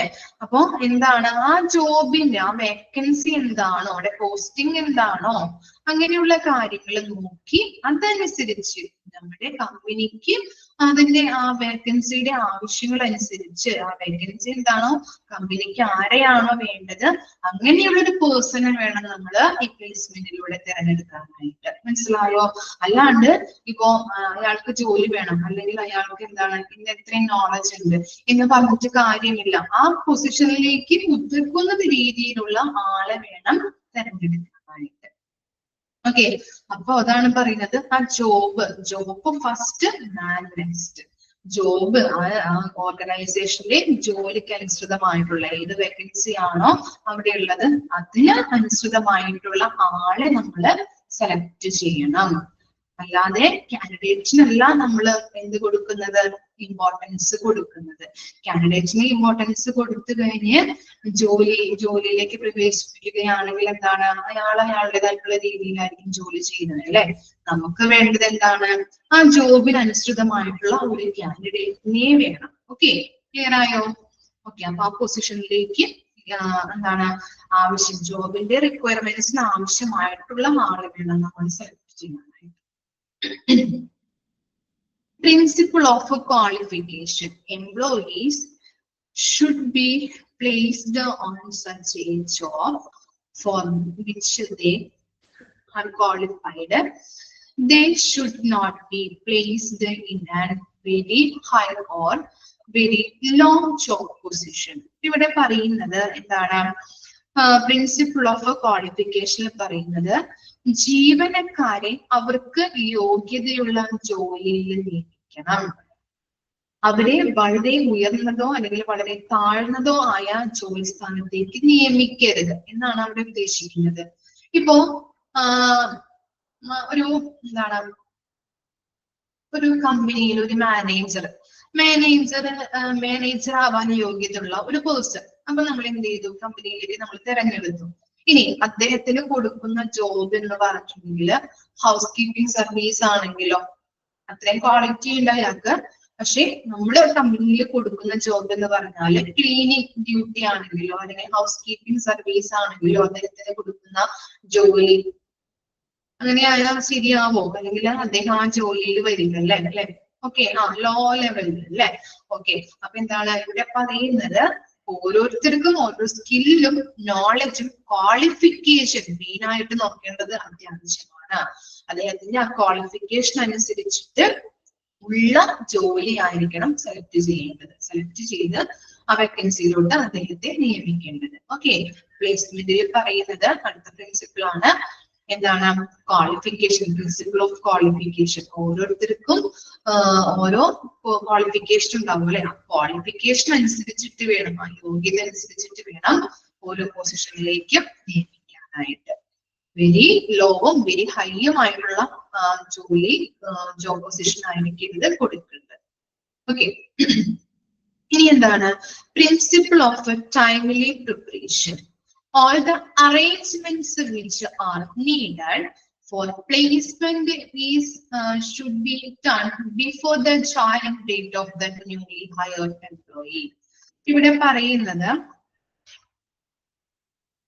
ഓക്കെ, അപ്പോ ഇവിടെ പറയുന്നത് എന്താണെന്ന് വെച്ച് കഴിഞ്ഞാല് പ്രിൻസിപ്പിൾ ഓഫ് ടൈംലി പ്രിപ്പറേഷൻ അല്ലെ. നമ്മള് ഇവിടെ പുതിയതായിട്ട് നിയമിക്കപ്പെടുന്ന ജീവനക്കാരൻ ജോലിയിൽ പ്രവേശിക്കുന്നതിന് മുൻപ്, അദ്ദേഹം ജോലിയിൽ ജോയിൻ ചെയ്യുന്നതിന് മുൻപ് നിയമനത്തിന് ആവശ്യമായിട്ടുള്ള എല്ലാ അറേഞ്ച്മെന്റ്സും ചെയ്തിരിക്കണം. ഓക്കെ, അദ്ദേഹത്തിന്റെ ഡ്യൂട്ടി എന്താണ്, റെസ്പോൺസിബിലിറ്റി എന്താണ് എന്നുള്ള കാര്യങ്ങളൊക്കെ നമ്മൾ അറേഞ്ച് ചെയ്ത് അവിടെ വെച്ചിരിക്കണം. ഓക്കെ, അദ്ദേഹത്തിന് വരുമ്പോ എല്ലാ ഗൈഡൻസും കൊടുക്കേണ്ടത് അത്യാവശ്യമാണ് അല്ലെ.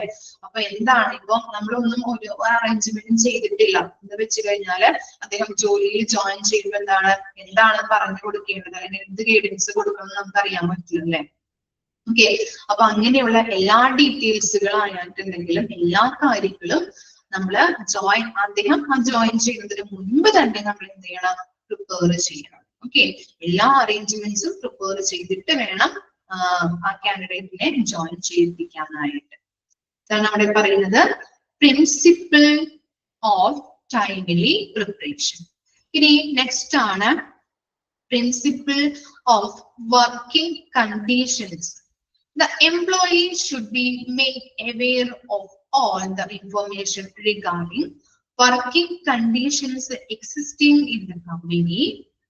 He should also be provide information about the punishment if he commits any mistakes. ഇവിടെ പറയുന്നത് എന്താണ് പ്രിൻസിപ്പിൾ ഓഫ് വർക്കിംഗ് കണ്ടീഷൻ അല്ലെ. ഓക്കെ, ജീവനക്കാരെ എല്ലാ കാര്യങ്ങളെ കുറിച്ചും ബോധ്യവാന്മാരാക്കേണ്ടത് ആവശ്യമാണ് അല്ലെ. കമ്പനിയിൽ ജോയിൻ ചെയ്യുമ്പോൾ കമ്പനിയുടെ വർക്കിംഗ് കണ്ടീഷൻ എങ്ങനെയാണ്, പോളിസി എങ്ങനെയാണ്, പ്രൊസീജിയർ എങ്ങനെയാണ് എന്നുള്ള കാര്യങ്ങളൊക്കെ നമ്മൾ എന്ത് ചെയ്ത് കൊടുക്കണം, അദ്ദേഹത്തിന് പറഞ്ഞു കൊടുക്കണം. അവർക്ക് അറിയാൻ പാടില്ലേ, പുതിയതായിട്ട് ജോയിൻ ചെയ്ത ആൾക്കാരാണ്, അപ്പൊ അവർക്ക് അറിയാൻ പറ്റില്ല എങ്ങനെയാണ് എന്നുള്ളത്. അപ്പൊ എല്ലാ കാര്യങ്ങളും അപ്ഡേറ്റ് ആയിട്ട് അവരെ അറിയിക്കേണ്ടത് അത്യാവശ്യമാണ്. എല്ലാ കാര്യങ്ങളും കാൻഡിഡേറ്റിനെ അറിയിച്ചിരിക്കണം. അതുപോലെ തന്നെ എന്തെങ്കിലും എന്താണ് ഇപ്പൊ വർക്കില് എന്തെങ്കിലുമൊക്കെ ഉണ്ടെങ്കിൽ അല്ലെങ്കിൽ തെറ്റ് വരുത്തി കഴിഞ്ഞിട്ടുണ്ടെങ്കിൽ പണിഷ്മെന്റിന്റെ കാര്യങ്ങളും ശിക്ഷകളെ കുറിച്ചുള്ള കാര്യങ്ങളും പുതിയതായിട്ട് ജോയിൻ ചെയ്യുന്ന വ്യക്തികളോട് പറഞ്ഞിരിക്കണം. ഓക്കെ, അതാണ് പ്രിൻസിപ്പിൾ ഓഫ് വർക്കിംഗ് കണ്ടീഷൻ. നമ്മൾ വർക്ക് ചെയ്യുന്ന വർക്കിൽ എന്തെങ്കിലും തെറ്റുകൾ വരുത്തി കഴിഞ്ഞിട്ടുണ്ടെങ്കിൽ അതും അതിന് പണിഷ്മെന്റ് ഉണ്ട് എന്നുള്ള കാര്യം അവരെ അറിയിച്ചിരിക്കണം. അപ്പൊ എന്താണ് അങ്ങനെ പണിഷ്മെന്റ് ഉണ്ടെന്ന് പറഞ്ഞിട്ടുണ്ടെങ്കിൽ അവര് കെയർലെസ് ആയിട്ട് വർക്കും കാര്യങ്ങളും ചെയ്യില്ലല്ലേ, അപ് ടു ഡേറ്റ് ആയിട്ട് കൃത്യമായിട്ട് എഫക്റ്റീവ് ആയിട്ട് എല്ലാ വർക്കും കാര്യങ്ങളും ചെയ്യും. ഇനി എന്താ പറയുന്നത്, principle of loyalty and corporation. An employee should be made to feel a sense of commitment and cooperation in his new job so that he can understand his responsibility better towards the job and the organization. ഇവിടെ പറയുന്നത് principle of loyalty and corporation. ജീവനക്കാരന് ഒരു തോന്നല് വേണം, എന്താണ് നല്ല രീതിയിൽ correct ആയിട്ട് എഫിഷ്യന്റ് ആയിട്ട് പെർഫോം ചെയ്യണം, കമ്പനിക്ക് വേണ്ടി ചെയ്യണം എന്നുള്ള ഒരു തോന്നല് അവരുണ്ടാവണം അല്ലെ. അങ്ങനെയുള്ള ഒരു പെർഫോമൻസ് ആയിരിക്കണം നമ്മൾ കാഴ്ചവെക്കേണ്ടത്. ഓക്കെ, നല്ല രീതിയിൽ പെർഫോം ചെയ്യണം എന്നുള്ള ഒരു തോന്നല് പുതിയതായിട്ട് ജോയിൻ ചെയ്യുന്ന ആളുകൾക്ക് ആവശ്യമാണ്. ഓക്കെ, അങ്ങനെ ഒരു തോന്നല് വരുത്തേണ്ടത് അത്യാവശ്യമാണ്. അവരില് അങ്ങനെ ഒരു തോന്നല് വരുത്തണം. എന്തിനു വേണ്ടിയിട്ടാണ്? അപ്പോ നല്ല രീതിയിൽ എന്താണ് നല്ല രീതിയിൽ ചെയ്യണം അല്ലെങ്കിൽ നല്ല രീതിയിൽ എഫിഷ്യന്റ് ആയിട്ട് വർക്ക് ചെയ്യണം എന്ന തോന്നല് ഉള്ളിൽ വരുത്തി കഴിഞ്ഞിട്ടുണ്ടെങ്കിൽ അവരെന്ത് ചെയ്യും? അവര് കൂടുതൽ അവര് മോട്ടിവേറ്റ് ആക്കണം അല്ലെ. അവര് മോട്ടിവേഷൻ നല്ലൊരു കംഫർട്ടബിൾ ആയിട്ടുള്ള ഫീലിംഗ് കൊടുത്തു കഴിഞ്ഞിട്ടുണ്ടെങ്കിൽ അവര് നല്ല രീതിയിൽ പെർഫോം ചെയ്യാനായിട്ട് തുടങ്ങും അല്ലെ. അങ്ങനെ കമ്പനിക്ക് എന്ത് കിട്ടും? പെർഫോം ചെയ്ത് കഴിഞ്ഞിട്ടുണ്ടെങ്കിൽ എന്താ കിട്ടാ?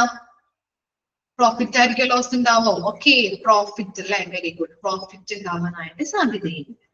ഇനി നെക്സ്റ്റ് ആണ് principle of transfer. At first, placement can be temporary as variations may occur after the training is completed. Transfer of the employee to another job may occur where he can perform as expected. ഇവിടെ പറയുന്നത് എന്താണ്? നമ്മൾ ആദ്യം കമ്പനിയിൽ ഒരു പുതിയ ജീവനക്കാരെ നിയമിക്കുമ്പോ അവനെ ടെമ്പററി ആയിട്ടാണോ അല്ലെങ്കിൽ പെർമനന്റ് ആയിട്ടാണോ നിയമിക്കുന്നത്? അറിയാൻ പറ്റുമോ? എങ്ങനെയാണ്? ടെമ്പററി ആണോ അല്ലെങ്കിൽ പെർമനന്റ് ആയിട്ടാണോ നിയമിക്കാം? എങ്ങനെയാ ആദ്യം നമ്മൾ കമ്പനിയിൽ സെലക്ട് ചെയ്യുന്നത്?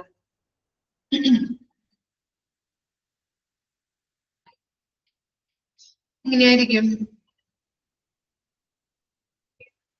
ടെമ്പററി ആയിട്ടായിരിക്കും അല്ലെ. ആദ്യം നമ്മളൊന്ന് ടെമ്പററി താൽക്കാലികമായിട്ടുള്ളൊരു നിയമനമായിരിക്കും അവന് കൊടുക്കുന്നത്. ഇനി അവന് എന്താണ് ട്രെയിനിങ് പ്രാക്ടീസ് ഒക്കെ കൊടുത്ത് അവന്റെ ഒരു ഒരു പരിശീലനമൊക്കെ പൂർത്തിയാക്കിയ ശേഷം പിന്നീട് ചില ക്രമീകരണങ്ങളൊക്കെ വരുത്തും.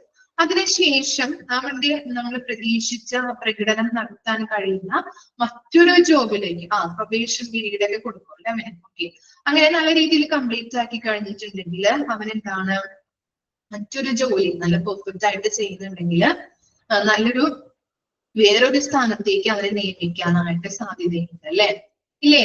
ആദ്യം ചിലപ്പോ ഒരു എന്താണ് ഒരു റിസപ്ഷനിസ്റ്റ് ആയിട്ടായിരിക്കാം നിയമിക്കുന്നത്. അപ്പൊ അവൻ ഒരു പ്രൊബേഷൻ പീരീഡ് അല്ലെ, അവര് കുറച്ച് മാസങ്ങളൊക്കെ നോക്കും. നല്ല രീതിയിൽ അവൻ പെർഫെക്റ്റ് ആയിട്ട് വർക്ക് ചെയ്യുന്നുണ്ടെങ്കിൽ ചിലപ്പോ ഓഫീസ് സ്റ്റാഫ് ആയിട്ടോ അല്ലെങ്കിൽ അടുത്ത അതിന്റെ മേൽ പൊസിഷനിലേക്ക് അവരെ നിയമിക്കാനായിട്ട് സാധ്യതയുണ്ട്. അതാണ് പ്രിൻസിപ്പിൾ ഓഫ് ട്രാൻസ്ഫർ. ക്ലിയർ ആയോ? അപ്പൊ ഇത്രയും കാര്യങ്ങളാണ് നമ്മൾ പ്രിൻസിപ്പിളിൽ പഠിച്ചത് കേട്ടോ. ഏതൊക്കെയാണ് നമ്മൾ പറഞ്ഞത്? Principle of job first and man next, principle of qualification, principle of timely preparation, principle of working conditions, principle of loyalty and coordination, principle of transfer. Okay, ഒന്ന് വായിച്ചു നോക്കാം കേട്ടോ. ജസ്റ്റ് ഒന്ന് വായിച്ചു നോക്കിയേ. നമുക്കൊരു കുറച്ച് ഭാഗവും കൂടി എടുക്കാനുണ്ട്, നിങ്ങളൊന്ന് സഹായിക്കണം കേട്ടോ മിസ്സിനോട്. ഓക്കെ, ചിലപ്പോ ഒരു അവറും കൂടി മിസ് എടുക്കുന്നത് വരെ ഇതൊന്ന് കംപ്ലീറ്റ് ആക്കാനാണ്. ഇനി നമുക്ക് ഒരു ചാപ്റ്റർ എടുക്കാനുണ്ട്. അപ്പൊ അതും കൂടി ഇനി മൺഡേ തൊട്ട് അതും കൂടി സ്റ്റാർട്ട് ചെയ്യേണ്ടതുണ്ട്. അതുകൊണ്ടാണ് മിസ് ഇങ്ങനെ എടുക്കുന്നത് കേട്ടോ. ഓക്കെ,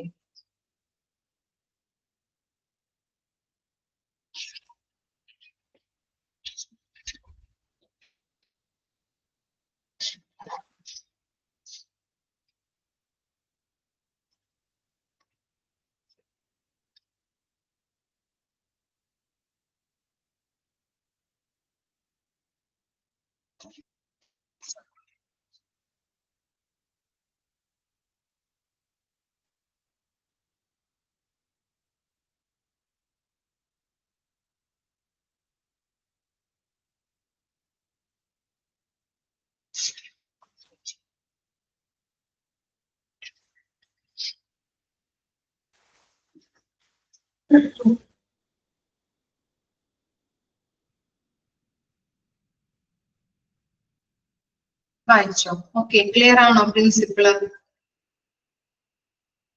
ഓക്കെ, നിങ്ങൾ ജസ്റ്റ് ഒരു 10 മിനിറ്റ് ഒരു ബ്രേക്ക് എടുത്തോളൂ കേട്ടോ. അത് കഴിഞ്ഞിട്ട് നമുക്ക് കണ്ടിന്യൂ ചെയ്യാം. ഓക്കെ, വെള്ളമൊക്കെ കുടിച്ച് ജസ്റ്റ് ഒന്ന് ബ്രേക്ക് എടുത്തിട്ട് വന്നാൽ മതി. ഓക്കെ, 10 മിനിറ്റ് കഴിയുമ്പോൾ നമുക്ക് സ്റ്റാർട്ട് ചെയ്യാം കേട്ടോ വീണ്ടും.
ഓക്കെ, സ്റ്റാർട്ട് ചെയ്യാം നമുക്ക്.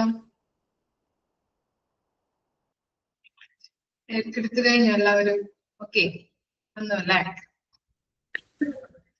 ഇനി നെക്സ്റ്റ് ആണ് പ്രോസസ് ഓഫ് പ്ലേസ്മെന്റ്. പ്രോസസ് ഒന്ന് വായിച്ചു നോക്കി. 4 സ്റ്റെപ്പാണ് ആ പ്രോസസ്സിൽ ഉള്ളത് കേട്ടോ. പ്ലേസ്മെന്റിന്റെ പ്രോസസ്സിൽ 4 സ്റ്റെപ്പ് ഉണ്ട്. ജസ്റ്റ് ഒന്ന് വായിച്ചു നോക്കാമോ? നിങ്ങൾക്ക് തന്നെ പറയാൻ പറ്റും. ഒന്ന് നോക്കിയേ, സിമ്പിൾ ആണ്.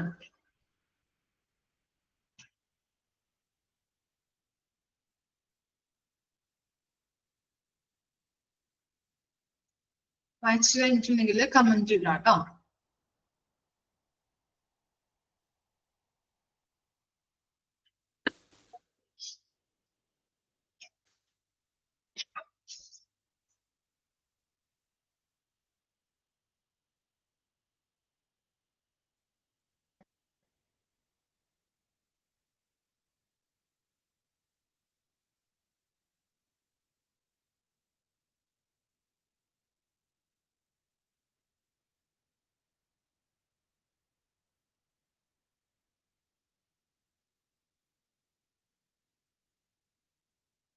ഓക്കെ, അനിതയ്ക്ക് പറയാൻ പറ്റോ? ജസ്റ്റ് ഒന്ന് പറഞ്ഞു നോക്കോ എന്തൊക്കെയാണെന്നുള്ളത് points. Okay. First step data collection. അതിൽ എംപ്ലോയിന്റെ ക്വാളിഫിക്കേഷൻ, സ്കിൽസ്, എബിലിറ്റി അതൊക്കെ കളക്ട് ചെയ്യുക. പിന്നെ രണ്ടാമതുള്ളത് ഇവാലുവേഷൻ ആണ് വരുന്നത്. ഇവാലുവേഷൻ എംപ്ലോയിയുടെ കഴിവ് നമ്മൾ ആ ജോബില് ഉള്ള കഴിവ് നമ്മൾ ഇവാലുവേറ്റ് ചെയ്യുക. പിന്നെ അലോക്കേഷൻ. അലോക്കേഷൻ എന്ന് വെച്ചാൽ ആ എംപ്ലോയിക്ക് സ്യൂട്ടബിൾ ആയിട്ടുള്ള പോസ്റ്റിലേക്ക് അലോക്കേറ്റ് ചെയ്യുക. പിന്നെ കൺട്രോൾ, ആ ജോബ് എങ്ങനെ ചെയ്യുന്നു എന്നുള്ളത് ഒബ്സർവ് ചെയ്യുക, മെഷർ ചെയ്യുക. അതൊക്കെ. Okay, very good. ഇനി ആർക്കെങ്കിലും പറയാൻ പറ്റോ? വെരി ഗുഡ് കേട്ടോ. ഓക്കെ, നന്നായിട്ട് പറഞ്ഞു. നെക്സ്റ്റ് ആർക്കെങ്കിലും പറയാൻ പറ്റോ? ശില്പ?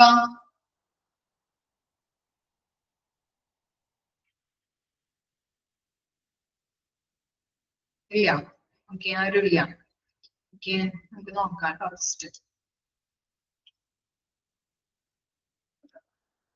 ജസ്റ്റ് നോക്കാം. Process of placement. There are 4 steps in the procedure of the employee placement which are as follows. First step നോക്കിയേ, ഡാറ്റ കളക്ഷൻ. ഓരോ സ്റ്റെപ്പും പഠിക്കണം കേട്ടോ. ഓരോ സ്റ്റെപ്പ് ബൈ സ്റ്റെപ്പ് പഠിക്കാം. എത്ര സ്റ്റെപ്പുകൾ ഉണ്ട് എന്നുള്ളത് പഠിക്കാം. 4 സ്റ്റെപ്പാണുള്ളത്. ഫസ്റ്റ് സ്റ്റെപ്പ് ഏതാണെന്നുള്ളത് പഠിക്കാം. ഡാറ്റ കളക്ഷൻ ആണ്. In the employee placement procedure, the first step is to collect the data about the employee for the purpose of identifying qualifications, skills and ability of the present employee. അല്ലേ, നമ്മൾ തിരഞ്ഞെടുക്കുമ്പോൾ ഒരു പുതിയതായിട്ട് നമ്മുടെ ഓർഗനൈസേഷനിലേക്ക് നമ്മൾ ഒരു വ്യക്തിയെ തിരഞ്ഞെടുക്കുമ്പോൾ അവന്റെ ക്വാളിഫിക്കേഷൻ എന്താണെന്ന് നോക്കണം, സ്കിൽ എന്താണെന്ന് നോക്കണം, അതിന് കഴിവ് എത്രത്തോളം ഉണ്ട് എന്നുള്ളത് നമ്മൾ നോക്കേണ്ടത് അത്യാവശ്യമാണ്. അപ്പൊ അതിന്റെ എല്ലാ ഡാറ്റാസും നമ്മൾ കളക്ട് ചെയ്യാം. ഓക്കെ, എംപ്ലോയിയുടെ എല്ലാ കാര്യങ്ങളും നമ്മൾ കളക്ട് ചെയ്യേണ്ടത് അത്യാവശ്യമാണ്. അതാണ് ഫസ്റ്റ് സ്റ്റെപ്പ്, ഡാറ്റ കളക്ഷൻ. ഇനി സെക്കൻഡ് സ്റ്റെപ്പ് എന്താണ്? Step 2, evaluation. Another completing the first step of collecting employees data. Next step is to evaluate the capability of an employee in order to analyze the type of job that best suit the employees. ഇനി എന്ത് ചെയ്യണം? നമ്മൾ ആദ്യം data collect ചെയ്യുന്നു അല്ലെ, നമ്മുടെ skill, കഴിവ്, അതുപോലെ തന്നെ ക്വാളിഫിക്കേഷൻ ഒക്കെ വെച്ച് എല്ലാ ഡാറ്റാസും നമ്മൾ കളക്ട് ചെയ്തു. ഇനി എന്താണ് നമ്മൾ നോക്കേണ്ടത്?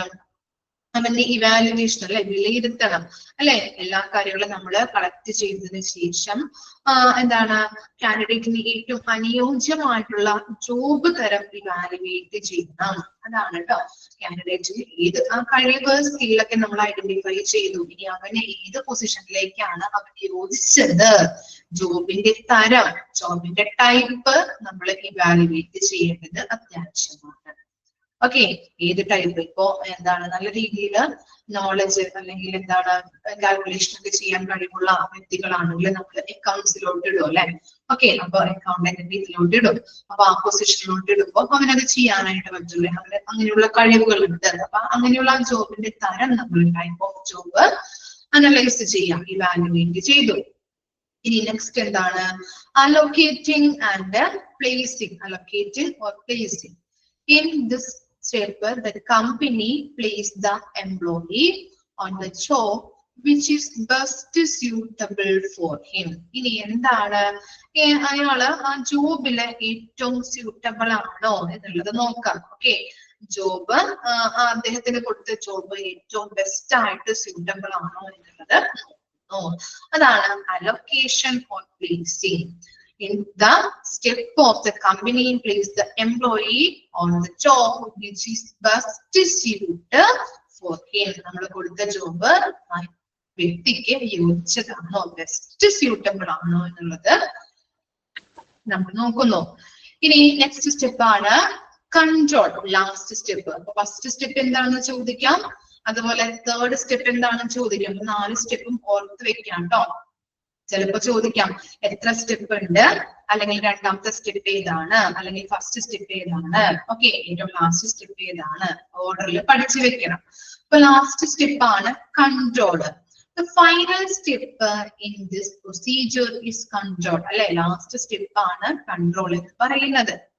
This step involves measuring and observing the employee's performance in the particular job. നമ്മൾ കൊടുത്തിരിക്കുന്ന ജോബില് അവന്റെ പെർഫോമൻസ് എങ്ങനെയാണ് എന്നുള്ളത് മെഷർ ചെയ്യുകയും ഒബ്സർവ് ചെയ്യുകയും ചെയ്യുന്ന പ്രൊസീജിയർ ആണ് കൺട്രോളിൽ വരുന്നത്. ആ സ്റ്റെപ്പിൽ വരുന്നത് എന്താണ്, നമ്മൾ കൊടുത്തിരിക്കുന്ന ജോബില് ഏറ്റവും അവന്റെ പെർഫോമൻസ് എങ്ങനെയാണ് എന്നുള്ളത് അളക്കുന്നു.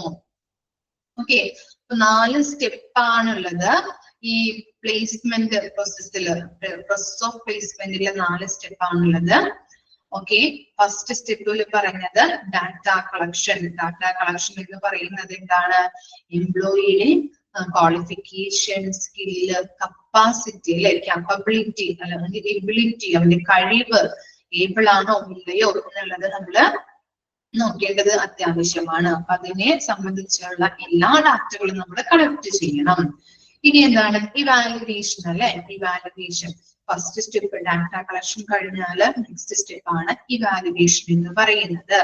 ഇവാലുവേഷനിൽ എന്താണ്, കാൻഡിഡേറ്റിനെ ഏറ്റവും അനുയോജ്യമായിട്ടുള്ള ടൈപ്പ് ഓഫ് ജോബ് അല്ലെ, ജോബിന്റെ തരം എന്താണെന്ന് വിശകലനം ചെയ്യുന്നു. ഇനി നെക്സ്റ്റ് സ്റ്റെപ്പ് ആണ് അലോക്കേഷൻ.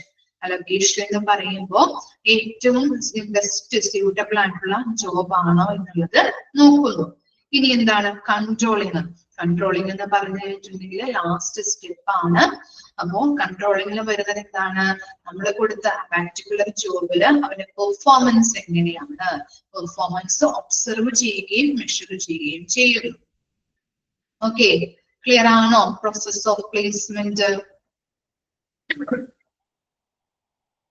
ഇനി നെക്സ്റ്റ് ആണ് benefit. Benefit of placement.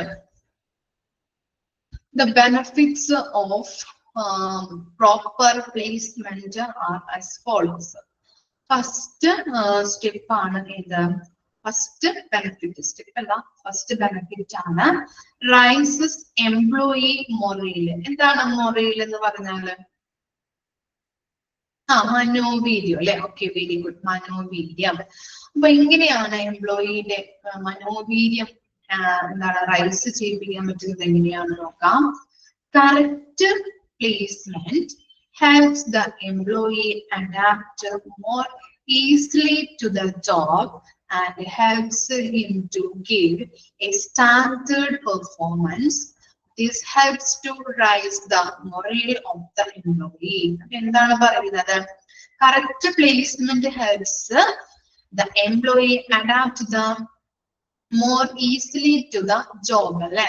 Correct placement ആണെങ്കിൽ ഇപ്പോ എന്നൊരു കമ്പനിക്ക് സെലക്ട് ചെയ്തു, എനിക്ക് യോജിച്ച കറക്റ്റ് ആയിട്ടുള്ള ജോബാണ് അവിടെ കിട്ടുന്നതെങ്കിൽ അല്ലെ, ഞാൻ എന്താണ് വളരെ സന്തോഷത്തോട് കൂടിയിട്ട് ഞാൻ ആ ജോബ് ആക്സെപ്റ്റ് ചെയ്യും. നല്ല രീതിയിൽ പെർഫോം ചെയ്യാനായിട്ട് പറ്റും അല്ലെ. ഇനി അല്ലാത്ത പക്ഷമാണെങ്കിലോ അല്ലെ, വളരെ എന്താണ് എനിക്ക് ഇഷ്ടമില്ലാത്ത ജോബാണ്, അതുപോലെ തന്നെ വളരെ ടാർജറ്റ് ഉണ്ട്, അല്ലെങ്കിൽ വളരെ കൂടുതൽ ഹൈ ജോബ് പ്രഷർ ഉണ്ട് നമുക്ക്, അങ്ങനെയുള്ള കാര്യങ്ങളൊക്കെ ആണെങ്കിൽ നമുക്ക് എന്താണ് അവിടെ ഒരു ഡിസാറ്റിസ്ഫാക്ഷൻ കിട്ടും, അല്ലെങ്കിൽ ഡിസാറ്റിസ്ഫാക്ഷൻ ആവാൻ സാധ്യതയുണ്ട്. അതുപോലെ ജോബ് റിജക്ട് ചെയ്ത് വരാനായിട്ടും സാധ്യതയുണ്ട് അല്ലെ. അപ്പോ നല്ല രീതിയിലുള്ള ഒരു പ്ലേസ്മെന്റ് ആണെങ്കിൽ നമുക്ക് നല്ല രീതിയിൽ അവിടെ നിലനിന്ന് പോകാനായിട്ട് പറ്റുന്നുണ്ട്. നല്ല സ്റ്റാൻഡേർഡ് പെർഫോമൻസുകൾ അവിടെ നമ്മൾ നല്ല രീതിയിൽ പെർഫോം ചെയ്യാനായിട്ട് അല്ലെ, സ്റ്റാൻഡേർഡ് ആയിട്ടുള്ള പെർഫോമൻസ് ചെയ്യാനായിട്ട് പറ്റുന്നുണ്ട്. ഓക്കെ, അപ്പൊ അതുവഴി എന്താണ്, ദിസ് ഹെൽപ്സ് റൈസ് ദ മൊറേൽ. മൊറേൽ എന്ന് പറഞ്ഞാല് മൊറേൽ എന്തിലൊക്കെ വരുന്നുണ്ട്, മനോവീര്യം അല്ലെ. മനോവീര്യത്തിന് എക്സാമ്പിൾ എന്തൊക്കെയാണ്, കോൺഫിഡൻസ് ലെവൽ ഇൻക്രീസ് ആവുന്നുണ്ട്, കോൺഫിഡൻസ്, അതുപോലെ തന്നെ മോട്ടിവേഷൻ അല്ലെ, മോട്ടിവേഷൻ ഒക്കെ മൊറേലില് ഉൾപ്പെടുന്നതാണ്. അപ്പോൾ നല്ല രീതിയിലുള്ള മോട്ടിവേഷൻ കിട്ടുന്നതിലൂടെയും നല്ല രീതിയിലുള്ള ഒരു കോൺഫിഡൻസ് ഇംപ്രൂവ് ചെയ്യുന്നതിലൂടെയും നമ്മുടെ വർക്ക് നല്ല രീതിയിൽ പെർഫോം ചെയ്യാനായിട്ട് സഹായിക്കുന്നുണ്ട്. അപ്പൊ നല്ല രീതിയിലുള്ള പ്ലേസ്മെന്റ്, കറക്റ്റ് പ്ലേസ്മെന്റ് അതിന് അത്യാവശ്യമാണ്. ഓക്കെ, ഇനി നെക്സ്റ്റ് ആണ് keep employees motivated. Employees are motivated if they are properly placed the matching their skills and job requirements. If they are motivated, they produce the better output. നമുക്കറിയാം അല്ലെ, നല്ല രീതിയിൽ motivation കിട്ടുകയാണെങ്കിലുള്ള advantages എന്തൊക്കെയാണ് പറയാൻ പറ്റുമോ? നല്ല രീതിയിൽ മോട്ടിവേഷൻ കിട്ടുന്നതിന്റെ അഡ്വാൻറ്റേജസ് എന്തൊക്കെയായിരിക്കാം? അഡ്വാൻറ്റേജസ് നല്ല രീതിയിൽ മോട്ടിവേഷൻ കിട്ടുന്നതിന്റെ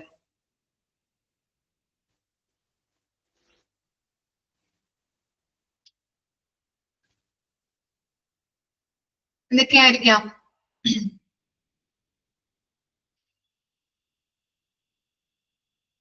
മോട്ടിവേഷൻ, ബെറ്റർ പെർഫോമൻസ്, നല്ല രീതിയിൽ പെർഫോമൻസ് കാഴ്ചവെക്കാൻ പറ്റും. പിന്നെ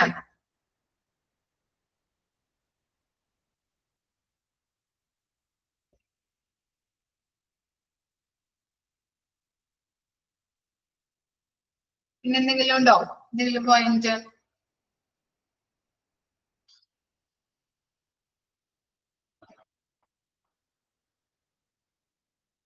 ഇല്ല. ഓക്കെ ഓക്കെ, അപ്പൊ കറക്റ്റ് ആണ് പറഞ്ഞത് കേട്ടോ, അനിത പറഞ്ഞത് കറക്റ്റ് ആണ്. കോൺഫിഡൻസ് ലെവൽ ഇൻക്രീസ് ചെയ്യും. Okay, very good. പിന്നെ എന്തെങ്കിലും പോയിന്റ്സ്?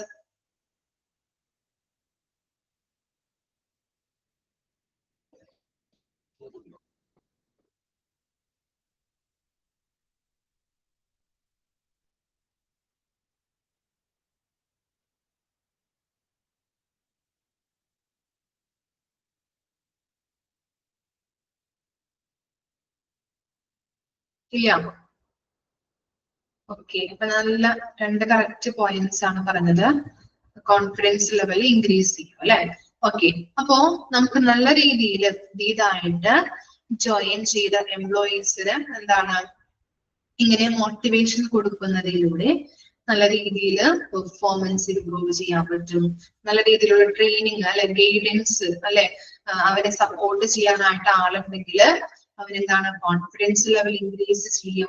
നല്ലൊരു ഔട്ട്പുട്ട് കിട്ടും അല്ലെ, കമ്പനിക്ക് നല്ലൊരു ഔട്ട്പുട്ട് പ്രൊഡ്യൂസ് ചെയ്യാനായിട്ട് സഹായിക്കുന്നുണ്ട്. ഇനി എന്താ പറയുന്നത്, reduce labour turnover and absenteeism. ഇത് തന്നെ പറയാൻ പറ്റുള്ളൂ. എന്താണ് ലേബർ ടേൺ ഓവർ ആൻഡ് ആബ്സെന്റിസത്തിൽ പറയുന്നത്?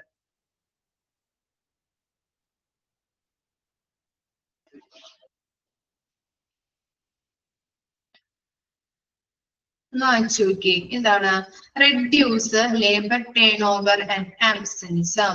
If employees are properly placed in their jobs, then absenteeism and employee turnover is reduced. This result in effective utilization of machines, equipments and materials. എന്താ പറയുന്നത്? എന്താണ് ലേബർ ടേൺ ഓവർ എന്ന് പറഞ്ഞാല്?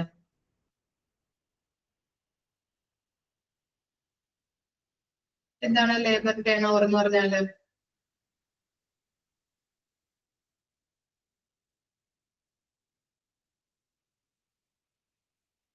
Okay, എന്താണ് labour turn over meaning?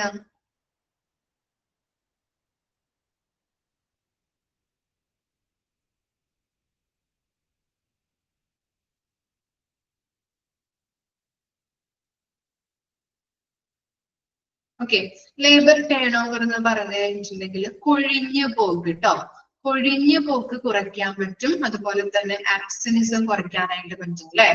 Okay, ഇങ്ങനെ നല്ല രീതിയിലുള്ള ഒരു പ്ലേസ്മെന്റ് ആണെങ്കിൽ അവർക്ക് പ്രോപ്പർ ആയിട്ട് സാറ്റിസ്ഫൈഡ് ആണ്, അല്ലെങ്കിൽ അവർക്ക് കിട്ടിയ ജോബ് അവർ എന്താണ് നല്ല രീതിയിൽ പെർഫോം ചെയ്യും, അവർക്ക് സന്തോഷമുള്ള ഒരു ജോബ് ആണെങ്കിൽ എന്താണ് അവർക്ക് വരാനായിട്ട് അല്ലെ, കമ്പനിയിലോട്ട് വരാനായിട്ടും ആബ്സെന്റിസം കുറയ്ക്കാനായിട്ടും സഹായിക്കുന്നുണ്ട്. അതുപോലെ തന്നെ കൊഴിഞ്ഞു പോക്കല്ലേ, ഇപ്പോ ഇഷ്ടമില്ലാത്ത ജോലിയാണെങ്കിൽ എന്താണ് ഒരു ഡിസാറ്റിസ്ഫാക്ഷൻ ആയിരിക്കും ഉണ്ടാകുന്നത്. അതുപോലെ തന്നെ എന്താണ് ഈ ജോബ് റിസൈൻ ചെയ്യാനായിട്ട് അല്ലെ, റിസൈൻ ചെയ്യാനായിട്ട് ഇടവരുന്നുണ്ട്. അപ്പൊ അങ്ങനെ റിസൈൻ ചെയ്യുമ്പോൾ എന്താണ് പല പല ചിലപ്പോ പല റീസൺസ് ആവാം. ചിലപ്പോ വർക്കിംഗ് എൻവയോൺമെന്റ് ഇഷ്ടമില്ലാത്തത് കൊണ്ടാവാം, ചിലപ്പോ കൊളീഗ്സിന് അല്ലെ കൂടെ വർക്ക് ചെയ്യുന്ന ആളുകളെ ചിലപ്പോ അവരുമായിട്ട് വർക്ക് ചെയ്യാനായിട്ട് താല്പര്യമില്ലാത്തത് കൊണ്ടാവാം, അല്ലെങ്കിൽ എന്താ ഇങ്ങനെ ചിലപ്പോ സാലറി അല്ലെ, സാലറി എന്താണ് ചിലപ്പോ നമുക്ക് എക്സ്പെക്ട് ചെയ്ത അത്രയും കിട്ടാത്തത് കൊണ്ടാവും. അങ്ങനെ പല പല റീസൺസ് അവർ പറഞ്ഞുകൊണ്ട് അവിടെ നിന്ന് പോവാനായിട്ട് ഇടവരുന്നുണ്ട്. പക്ഷെ നല്ല രീതിയിലുള്ള പ്ലേസ്മെന്റ്, നമുക്ക് ഇഷ്ടപ്പെട്ട ജോലിയാണ്, നല്ലൊരു പൊസിഷനാണ് കിട്ടിയിരിക്കുന്നത്, അതുപോലെ നല്ലൊരു വർക്കിംഗ് എൻവയോൺമെന്റ് ഒക്കെ ആണെങ്കിൽ അവന് വീണ്ടും വീണ്ടും കമ്പനിയിലേക്ക് വരാനും അവിടുത്തെ ജോലി ചെയ്യാനായിട്ടും നല്ല രീതിയിൽ എഫക്റ്റീവ് ആയിട്ടും എഫിഷ്യന്റ് ആയിട്ടും റിസോഴ്സസുകൾ അല്ലെ, റിസോഴ്സസുകൾ എന്ന് പറഞ്ഞാൽ എന്തൊക്കെയാണ്? മെഷീൻസ് ഉണ്ട്, എക്യുപ്മെന്റ്സ് ഉണ്ട്, മെറ്റീരിയൽസ് ഉണ്ട്, അങ്ങനെ എല്ലാ റിസോഴ്സസുകളും ഉപയോഗിച്ചുകൊണ്ട് എഫിഷ്യന്റ് ആയിട്ടും എഫക്റ്റീവ് ആയിട്ടും അവിടുത്തെ പ്രവർത്തനങ്ങളെ എല്ലാ കാര്യങ്ങളും ചെയ്യാനായിട്ട് സഹായിക്കുന്നുണ്ട്. അപ്പോ അങ്ങനെ വരുമ്പോ എന്താണ് ലേബർ ടേൺ ഓവർ കൊഴിഞ്ഞു പോകും, ആബ്സെന്റിസം കുറയ്ക്കാനായിട്ട് ഹെൽപ്പ് ചെയ്യുന്നു. ഇനി എന്താണ് increase employee efficiency. Proper placement help to improve employees efficiency as he is able to produce better result, communicate with the people effortlessly, feels motivated, become punctual and avoid committing errors. എന്താണ് ഉദ്ദേശിക്കുന്നത്? Increase employee efficiency എന്തായിരിക്കാം? വായിച്ചപ്പോ എന്താ മനസ്സിലായേ? Proper placement help to improve employees' efficiency as he is able to provide better result, communicate with the people effortlessly, feels motivated, become punctual and avoid committing errors. എന്തായിരിക്കാം?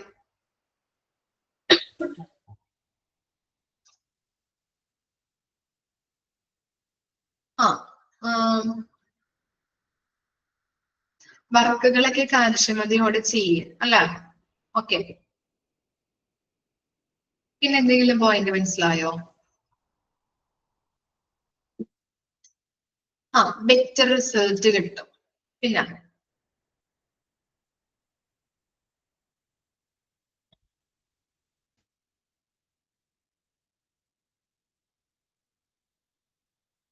പിന്നെന്തൊക്കെയാണ്? എന്തെങ്കിലും points?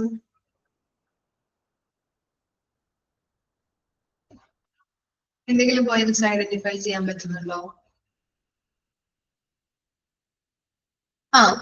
എന്താണ് മറ്റുള്ളവരോട് അല്ലെ, നമ്മുടെ കൂടെ work ചെയ്യുന്ന കൊളീഗ്സിനോട് അല്ലെ, കൂടെ വർക്ക് ചെയ്യുന്ന സ്റ്റാഫിനോട് നല്ല രീതിയിൽ കമ്മ്യൂണിക്കേറ്റ് ചെയ്യാനായിട്ട് സഹായിക്കുന്നുണ്ട് അല്ലെ. ഓക്കെ, പിന്നെ എന്തെങ്കിലും പോയിന്റ്സ്? അനിത മാത്രം മിസ്സിനോട് സംസാരിക്കുന്നുള്ളൂ കേട്ടോ. അനിത മാത്രമാണോ ക്ലാസ്സിൽ കയറിയിരിക്കുന്നത്? ഓക്കെ ഓക്കെ, അപ്പൊ മിസ് പറയാം, ഇൻക്രീസ് എംപ്ലോയി എഫിഷ്യൻസി അല്ലെ. തെറ്റുകൾ കുറയും. Okay, very good. ഓക്കെ, അപ്പൊ അങ്ങനെയുള്ള കാര്യങ്ങളാണ് ഇവിടെ സംഭവിക്കുന്നത് അല്ലെ. പ്രോപ്പർ ആയിട്ടുള്ള പ്ലേസ്മെന്റ് നമ്മൾ നടത്തി കഴിഞ്ഞിട്ടുണ്ടെങ്കിൽ എന്തൊക്കെയാണ് എംപ്ലോയീസിൽ ഉണ്ടാകുന്ന മാറ്റങ്ങൾ എന്നാണ് അവിടെ കൊടുത്തിരിക്കുന്നത് അല്ലെ. പ്രോപ്പർ ആയിട്ട് ബെറ്റർ റിസൾട്ട് എല്ലാ വിഭവങ്ങളും ഉപയോഗിച്ചുകൊണ്ട് എഫിഷ്യന്റ് ആയിട്ടും എഫക്റ്റീവ് ആയിട്ടും അവിടുത്തെ പ്രവർത്തനങ്ങൾ നടത്താനായിട്ട് ഹെൽപ്പ് ചെയ്യുന്നുണ്ട്. അതുപോലെ തന്നെ കൂടെ വർക്ക് ചെയ്യുന്ന സ്റ്റാഫുകൾ അല്ലെ, കൊളീഗ്സിനോട് നല്ല രീതിയിൽ പെരുമാറാൻ പറ്റൂ അല്ലെ. അല്ലെങ്കിൽ എന്താണ് ഒരു ഡിസാറ്റിസ്ഫാക്ഷൻ ഒക്കെ നമുക്ക് ഉണ്ടായിട്ടുണ്ടെങ്കിൽ കൂടെ വർക്ക് ചെയ്യുന്ന ആളോട് സംസാരിക്കാൻ വേണ്ടിയായിരിക്കാം, ചിലപ്പോൾ തർക്കങ്ങൾ ഉണ്ടാവാം ഇല്ലേ. പക്ഷെ ഇവിടെ എന്താണ് പറയുന്നത്, പ്രോപ്പർ ആയിട്ട് വർക്ക് ചെയ്യുകയാണെങ്കിൽ അല്ലെങ്കിൽ പ്രോപ്പർ ആയിട്ട് പ്ലേസ്മെന്റ് നടത്തി കഴിഞ്ഞിട്ടുണ്ടെങ്കിൽ നമുക്ക് പ്രോപ്പർ ആയിട്ട് വർക്ക് ചെയ്യാൻ പറ്റും, നല്ല രീതിയിൽ കാര്യങ്ങളൊക്കെ എഫിഷ്യന്റ് ആയിട്ട് ചെയ്യാൻ പറ്റും, കൂടെ വർക്ക് ചെയ്യുന്ന ആളുകളോട് നല്ല രീതിയിൽ കമ്മ്യൂണിക്കേറ്റ് ചെയ്യാൻ പറ്റും. അതുപോലെ ഫീൽ എന്താണ് മോട്ടിവേറ്റഡ് ആണോ അല്ലെ, നല്ല രീതിയിൽ നമുക്ക് മോട്ടിവേഷൻ കിട്ടുന്നുണ്ട്. അതുപോലെ എന്താണ് പഞ്ച്വൽ. പഞ്ച്വൽ എന്ന് പറഞ്ഞാൽ എന്താ, പഞ്ച്വൽ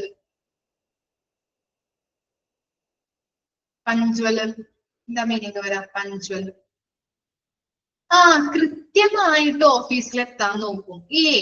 എല്ലാ കാര്യങ്ങളും ഇപ്പൊ ഒരു കൃത്യമായിട്ട് ഓഫീസിൽ എത്താൻ നോക്കുക മാത്രമല്ല, ഇപ്പൊ എന്തെങ്കിലും ഒരു റെക്കോർഡുകളോ അല്ലെങ്കിൽ എന്തെങ്കിലും റിപ്പോർട്ടുകളൊക്കെ സബ്മിറ്റ് ചെയ്യാൻ പറഞ്ഞിട്ടുണ്ടെങ്കിൽ അതെന്ത് ചെയ്യും, കൃത്യമായിട്ട് അവിടെ സബ്മിറ്റ് ചെയ്യില്ലേ ഇല്ലേ. ഓക്കെ, അതാണ് പ്രോപ്പർ പ്ലേസ്മെന്റിന്റെ മെയിൻ ആയിട്ടുള്ള ബെനിഫിറ്റ് ആയിട്ട് പറയുന്നത്. അതുപോലെ തന്നെ എന്താണ് അവോയ്ഡ് കമ്മിറ്റിംഗ് എറേഴ്സ്. പ്രോപ്പർ ആയിട്ടും കൃത്യതയോട് കൂടിയിട്ടും എഫിഷ്യന്റ് ആയിട്ടും വർക്ക് ചെയ്യുമ്പോൾ അവിടെ എന്ത് സംഭവിക്കും, എറേഴ്സ് കുറയാൻ സാധ്യതയുണ്ട് ഇല്ലേ. നല്ല രീതിയിൽ മോട്ടിവേഷൻ, കോൺഫിഡൻസ് ലെവൽ ഇൻക്രീസ് ചെയ്തു, മോട്ടിവേഷൻ കിട്ടി, നല്ല രീതിയിൽ കമ്മ്യൂണിക്കേറ്റ് ചെയ്യാനായിട്ട് ആളുകളുണ്ട്, നമ്മളെ സപ്പോർട്ട് ചെയ്യാൻ ആളുകളുണ്ടെങ്കിൽ നമ്മൾ ചെയ്യുന്ന വർക്കിലും അത് പ്രോപ്പർ ആയിട്ട് ചെയ്യാൻ പറ്റും. എറേഴ്സ്, തെറ്റുകൾ വരുന്നത് കുറയ്ക്കാനായിട്ടും ഇടവരുന്നുണ്ട്. അതാണ് അവിടെ പറയുന്നത് ഇൻക്രീസ് എംപ്ലോയി എഫിഷ്യൻസി. ഇനി നെക്സ്റ്റ് നോക്കാം, അഞ്ചാമത്തെ പോയിന്റ് നോക്കിയേ, കീപ്പ് എംപ്ലോയീസ് സാറ്റിസ്ഫൈഡ്. എന്താണ്, placement aims to keep employees satisfied. പ്ലേസ്മെന്റിന്റെ മെയിൻ ആയിട്ടുള്ള എയിം എന്ന് പറഞ്ഞാൽ എന്താണ്, അണ്ടർലൈൻ ചെയ്യാം കേട്ടോ. പ്ലേസ്മെന്റിന്റെ മെയിൻ ആയിട്ടുള്ള എയിം, ലക്ഷ്യം എന്ന് പറഞ്ഞാൽ എന്താണ്, എംപ്ലോയിനെ സാറ്റിസ്ഫൈ ആക്കുക അല്ലെ, സാറ്റിസ്ഫൈ ചെയ്ത് സൂക്ഷിക്കുക, കീപ്പ് ചെയ്യുക. ഓക്കെ, ഇനി എന്താണ്, if an employee is properly placed in his job he works A CL. CL എന്ന് പറഞ്ഞു കഴിഞ്ഞിട്ടുണ്ടെങ്കിൽ ശ്രദ്ധ. Okay, CL means ZEAL. CL means Shraddha. Shraddha and CL and his work performance is high. എന്താണ്, നല്ല രീതിയിൽ satisfied ആയിട്ടുള്ള സംതൃപ്തിയുള്ള employees ആണെങ്കിൽ അവരെ നല്ല രീതിയിൽ പ്രോപ്പർ ആയിട്ട് വർക്ക് ചെയ്യാൻ പറ്റും, ശ്രദ്ധയോട് കൂടിയിട്ട് കാര്യങ്ങൾ ചെയ്ത് ഹൈ ലെവൽ ആയിട്ട് പെർഫോമൻസ് മാറ്റിക്കൊണ്ട് വരാനായിട്ടും ഹൈ ലെവൽ പെർഫോമൻസ് വളർത്തിയെടുക്കാനായിട്ടും സഹായിക്കുന്നുണ്ട്. അപ്പൊ ഇത്തരം കാര്യങ്ങളാണ് ഇതെന്ന് പറയുന്നത് ബെനഫിറ്റ്സ് ഓഫ് പ്ലേസ്മെന്റിൽ വരുന്നത് കേട്ടോ. ഓക്കെ, ബെനഫിറ്റ്സ് ഓർത്ത് വെക്കാം. ഒന്ന് വായിച്ചു നോക്കിയേ, ബെനഫിറ്റ്സ് ഒന്ന് വായിക്കാം കേട്ടോ.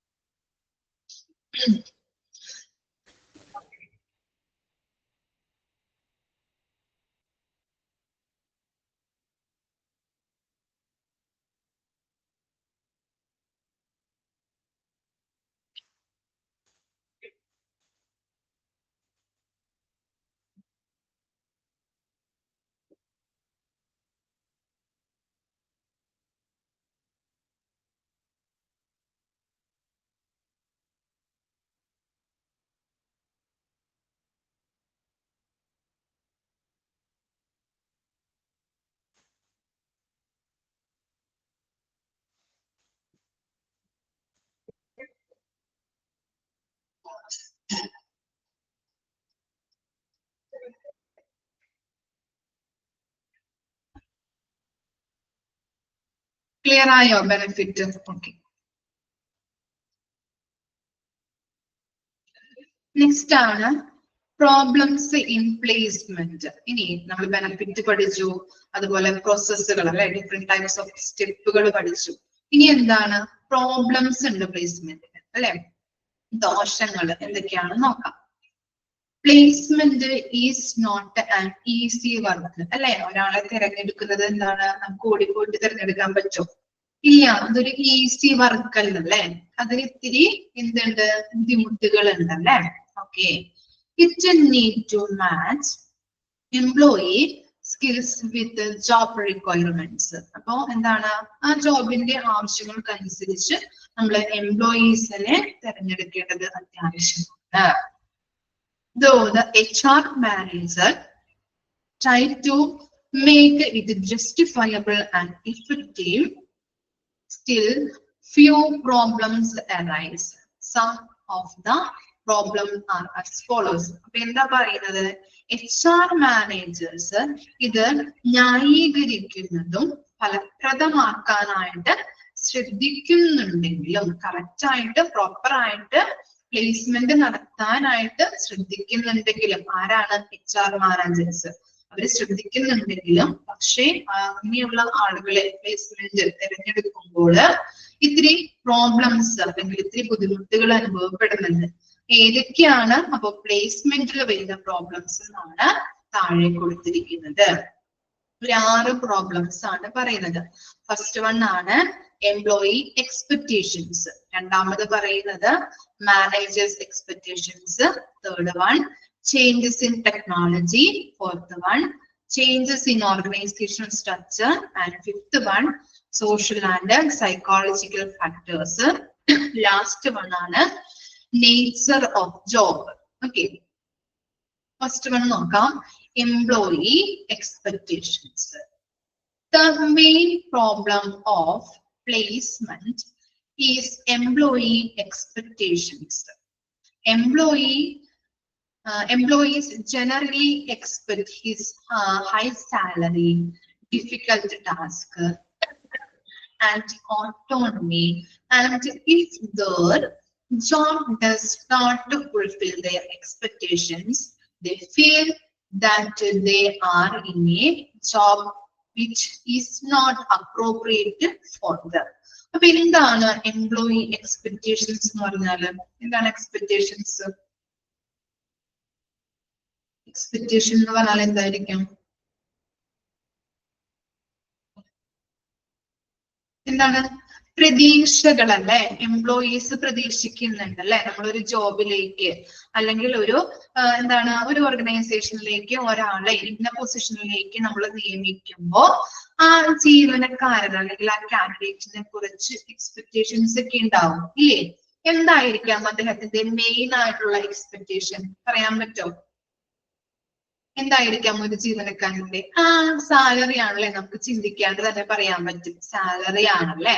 ഹൈ സാലറി വേണം എന്നാണ് ഞാനായാലും നിങ്ങളായാലും പ്രതീക്ഷിക്കുന്നത് അല്ലെ. നമുക്ക് കിട്ടുന്ന ജോബില് സാലറി വേണം എന്നുള്ളത്. ഓക്കെ, അപ്പൊ അങ്ങനെയുള്ള സാലറി പ്രതീക്ഷിച്ചു വരുന്ന കാൻഡിഡേറ്റ് ആണെങ്കിൽ അവന്റെ പ്രതീക്ഷകൾക്ക് അനുസരിച്ചുള്ള സാലറി കിട്ടിയില്ല എന്നുണ്ടെങ്കിൽ എന്താണ് അല്ലെ, അല്ലെങ്കിൽ എന്താണ് അവന്റെ ആ പ്രതീക്ഷകൾ നിറവേറ്റുന്നില്ല, അവന് കിട്ടിയ ജോലി അവന്റെ പ്രതീക്ഷകൾ നിറവേറ്റുന്നില്ല എങ്കിൽ എന്താണ്, അവന് ആ ജോലി ഉപേക്ഷിച്ച് പോകാനായിട്ട് തോന്നും അല്ലെ.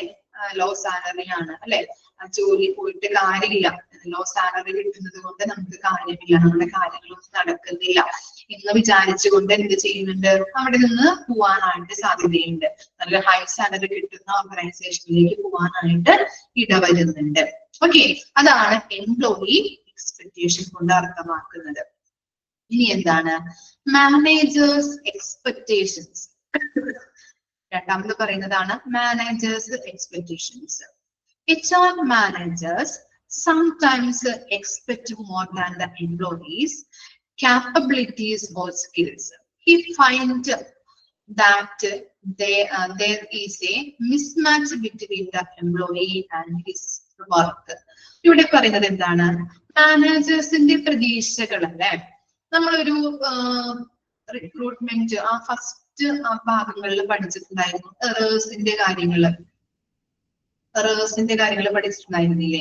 ഇപ്പോ ഇവിടെ പറയുന്നത് ഞാൻ പറഞ്ഞു തരാം. മാനേജേഴ്സിന്റെ എക്സ്പെക്ടേഷനിൽ പറയുന്നത് കാൻഡിഡേറ്റിനെ എന്താണ് അവന് ഉണ്ടാകുന്ന ആ കഴിവിനേക്കാളും കൂടുതൽ മാനേജേഴ്സ് പ്രതീക്ഷിക്കുന്നുണ്ട്. ഓക്കെ, മനസ്സിലായോ? ആ ജോലിയിലേക്ക് തിരഞ്ഞെടുക്കുമ്പോൾ കാൻഡിഡേറ്റിന് ചിലപ്പോ ഒരു നിശ്ചിതമായിട്ടുള്ള അല്ലെങ്കിൽ മിഡിൽ ആയിട്ടുള്ള കഴിവുകൾ ഉണ്ടായിരിക്കുള്ളൂ.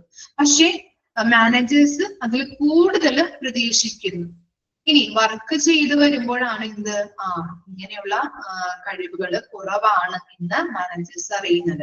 നമ്മളൊരു റേഴ്സ് ഒക്കെ പഠിച്ചിട്ടുണ്ടായിരുന്നു. മാനേജേഴ്സ് വിചാരിച്ച് അവന് കഴിവുകൾ ഉണ്ടെന്ന് വിചാരിച്ച് ആ ജോലിയിലേക്ക് സെലക്ട് ചെയ്യുമ്പോൾ പിന്നീട് അവന് ഫ്യൂച്ചറിലേക്ക് പെർഫോം ചെയ്യാനുള്ള കഴിവ് ഉണ്ടാവില്ല. ഓർക്കുന്നുണ്ടോ? ഓക്കെ. അപ്പൊ അങ്ങനെയുള്ള റേഴ്സുകളുടെ കാര്യങ്ങൾ നമ്മളൊരു 4 ടൈപ്സ് പഠിച്ചിട്ടുണ്ടായിരുന്നു കേട്ടോ. ജസ്റ്റ് ഒന്ന് ആ ഭാഗങ്ങൾ അറിയില്ലെങ്കിൽ ഒന്ന് ജസ്റ്റ് എടുത്ത് നോക്കാം. ഓക്കെ, അപ്പൊ അങ്ങനെയുള്ള പ്രോബ്ലംസ് വരുന്നുണ്ട് പ്ലേസ്മെന്റിൽ. ഇനി എന്താണ്? Changes in technology. Technology brings changes in the job description and specification. Due to this change, the discrepancies result. Discrepancies എന്ന് പറഞ്ഞാൽ പൊരുത്തക്കേടുകൾ കേട്ടോ, പൊരുത്തക്കേടുകൾ. Result in a mismatch between the job and the employee. ഇനിയും നമ്മള് ഒരു ടെക്നോളജി നമുക്കറിയാം. ഇപ്പൊ ഒരു എന്താണ് ഹെൽത്ത് കെയർ സിസ്റ്റത്തിലായാലും ഓർഗനൈസേഷനിൽ ഡിഫറെന്റ് എന്താണ് ബിസിനസ്സിലായാലും ഇപ്പൊ പുതിയ ടെക്നോളജീസ് ഒക്കെ വന്നുകൊണ്ടിരിക്കുകയാണ് അല്ലെ. ഓക്കെ, അപ്പോ നമ്മുടെ ടെക്നോളജി ഇപ്പോ പുതിയതായിട്ടുള്ള ടെക്നോളജീസ് വരുമ്പോൾ ഓർഗനൈസേഷനും അതെന്ത് ചെയ്യണം? പിന്തുടരണം അല്ലെ. അത് അഡാപ്റ്റ് ചെയ്യേണ്ടത് അത്യാവശ്യമാണ്. പഴയ ട്രഡീഷണൽ ആയിട്ടുള്ള ടെക്നോളജി യൂസ് ചെയ്യുകയാണെങ്കിലോ ഒട്ടും അപ്ഡേഷൻ അല്ലെങ്കിൽ അപ്ഡേറ്റ് ആവാനോ നമുക്ക് സാധിക്കുകയില്ല നമ്മുടെ ഓർഗനൈസേഷൻ അല്ലെ. ഒട്ടും അപ്ഡേഷനോ അല്ലെങ്കിൽ ഉയർച്ചകളോ ഒന്നും ഉണ്ടാവില്ല പഴയതായിട്ടുള്ള ടെക്നോളജി തുറന്നു കൊണ്ട് തോന്നുന്ന ഇൻസ്റ്റിറ്റ്യൂഷൻ ആണെങ്കിൽ. ഓക്കെ, കാലാകാലത്തിനനുസരിച്ച് എന്ത് ചെയ്തിരിക്കണം? ടെക്നോളജിയിൽ ചേഞ്ചസ് വരുന്നതനുസരിച്ച് മാറ്റങ്ങൾ വരുത്തേണ്ടത് അത്യാവശ്യമാണ്. അങ്ങനെ മാറ്റങ്ങൾ വരുത്തി കഴിഞ്ഞിട്ടുണ്ടെങ്കിലും അത് അപ്ഡേറ്റ് ആവണമല്ലോ നമ്മുടെ കാലത്തോട് അനുബന്ധിച്ച്. എങ്ങനെയാണ് ഇപ്പോ എന്തൊക്കെ ചേഞ്ചസ് വന്നിട്ടുണ്ടോ ആ ചേഞ്ചസിലും നമ്മൾ മാറിക്കൊണ്ടിരിക്കണം. അങ്ങനെ മാറ്റം വരികയാണെങ്കിൽ അങ്ങനെയുള്ള മാറ്റങ്ങൾ കാരണം ജോലിയിലും കാൻഡിഡേറ്റും തമ്മിലുള്ള ഒരു പൊരുത്തക്കേടുകൾക്ക് കാരണമാകുന്നുണ്ട് ഇങ്ങനെയുള്ള മാറ്റത്തിന്. മനസ്സിലായോ? ഇപ്പൊ ട്രഡീഷണലി ഇപ്പോ എന്താണ് കമ്പ്യൂട്ടർ ഇല്ലാത്ത കാലഘട്ടത്തൊക്കെ നമ്മള് മാനുവലി ആണ് റെക്കോർഡ്സ് ഒക്കെ കീപ്പ് ചെയ്തിരുന്നത് അല്ലെ. നമ്മൾ എഴുതി സൂക്ഷിച്ചു വെക്കാറുണ്ട്. പിന്നെ കമ്പ്യൂട്ടർ വന്നപ്പോ എന്താണ് അത് പഠിച്ച് ട്രെയിനിങ് ഒക്കെ കിട്ടി കുറച്ച് ടൈം എടുക്കും അഡാപ്റ്റ് ആവാനായിട്ട് അല്ലെ. അപ്പൊ എന്താണ് പൊരുത്തക്കേടുകൾ കുറച്ച് വന്നു തുടങ്ങും അല്ലെ. അത് പഠിക്കാനായിട്ട് ബുദ്ധിമുട്ടുണ്ട്, അങ്ങനെയുള്ള കാര്യങ്ങൾ ചെയ്യാനായിട്ടും ബുദ്ധിമുട്ട് ആവാനായിട്ട് തുടങ്ങും. മനസ്സിലായോ? അത് അതിനകത്ത് പ്രാക്ടീസ് ആയി കഴിഞ്ഞിട്ടുണ്ടെങ്കിൽ നമുക്ക് ചെയ്യാനായിട്ട് കുഴപ്പമുണ്ടാവില്ല. ഓക്കെ, ആ ടെക്നോളജി ഫസ്റ്റ് ടൈം നമ്മൾ ഇറങ്ങുമ്പോൾ തന്നെ എനിക്ക് ബുദ്ധിമുട്ടായിരിക്കാം. മാനുവലി ചെയ്തുകൊണ്ടിരിക്കുന്ന വർക്ക് കമ്പ്യൂട്ടറൈസ്ഡിലോട്ട് ആക്കുമ്പോൾ ഒത്തിരി ബുദ്ധിമുട്ട് വരാം. ഓക്കെ, അത് പഠിച്ച് അതിനകത്ത് പ്രാക്ടീസ് ചെയ്യുമ്പോഴെന്താണ് നല്ല രീതിയിൽ നമുക്ക് ആ വർക്കും കാര്യങ്ങളും ചെയ്യാനായിട്ട് പറ്റും. ഓക്കെ, അപ്പൊ അത് പഠിച്ച ആ ടൈം വരെ നമുക്ക് എന്താണ് ഒത്തിരി പൊരുത്തക്കേടുകൾ വരുന്നുണ്ട്. ഓക്കെ, കൺസെപ്റ്റ് ക്ലിയർ ആയില്ലേ? ഓക്കെ, ഇനി അതുപോലെ തന്നെ നാലാമത്തെ കാര്യങ്ങൾ പറഞ്ഞാൽ നാലാമത്തെ പ്രോബ്ലം എന്താണ്? Changes in organisation structure. എന്താണ്?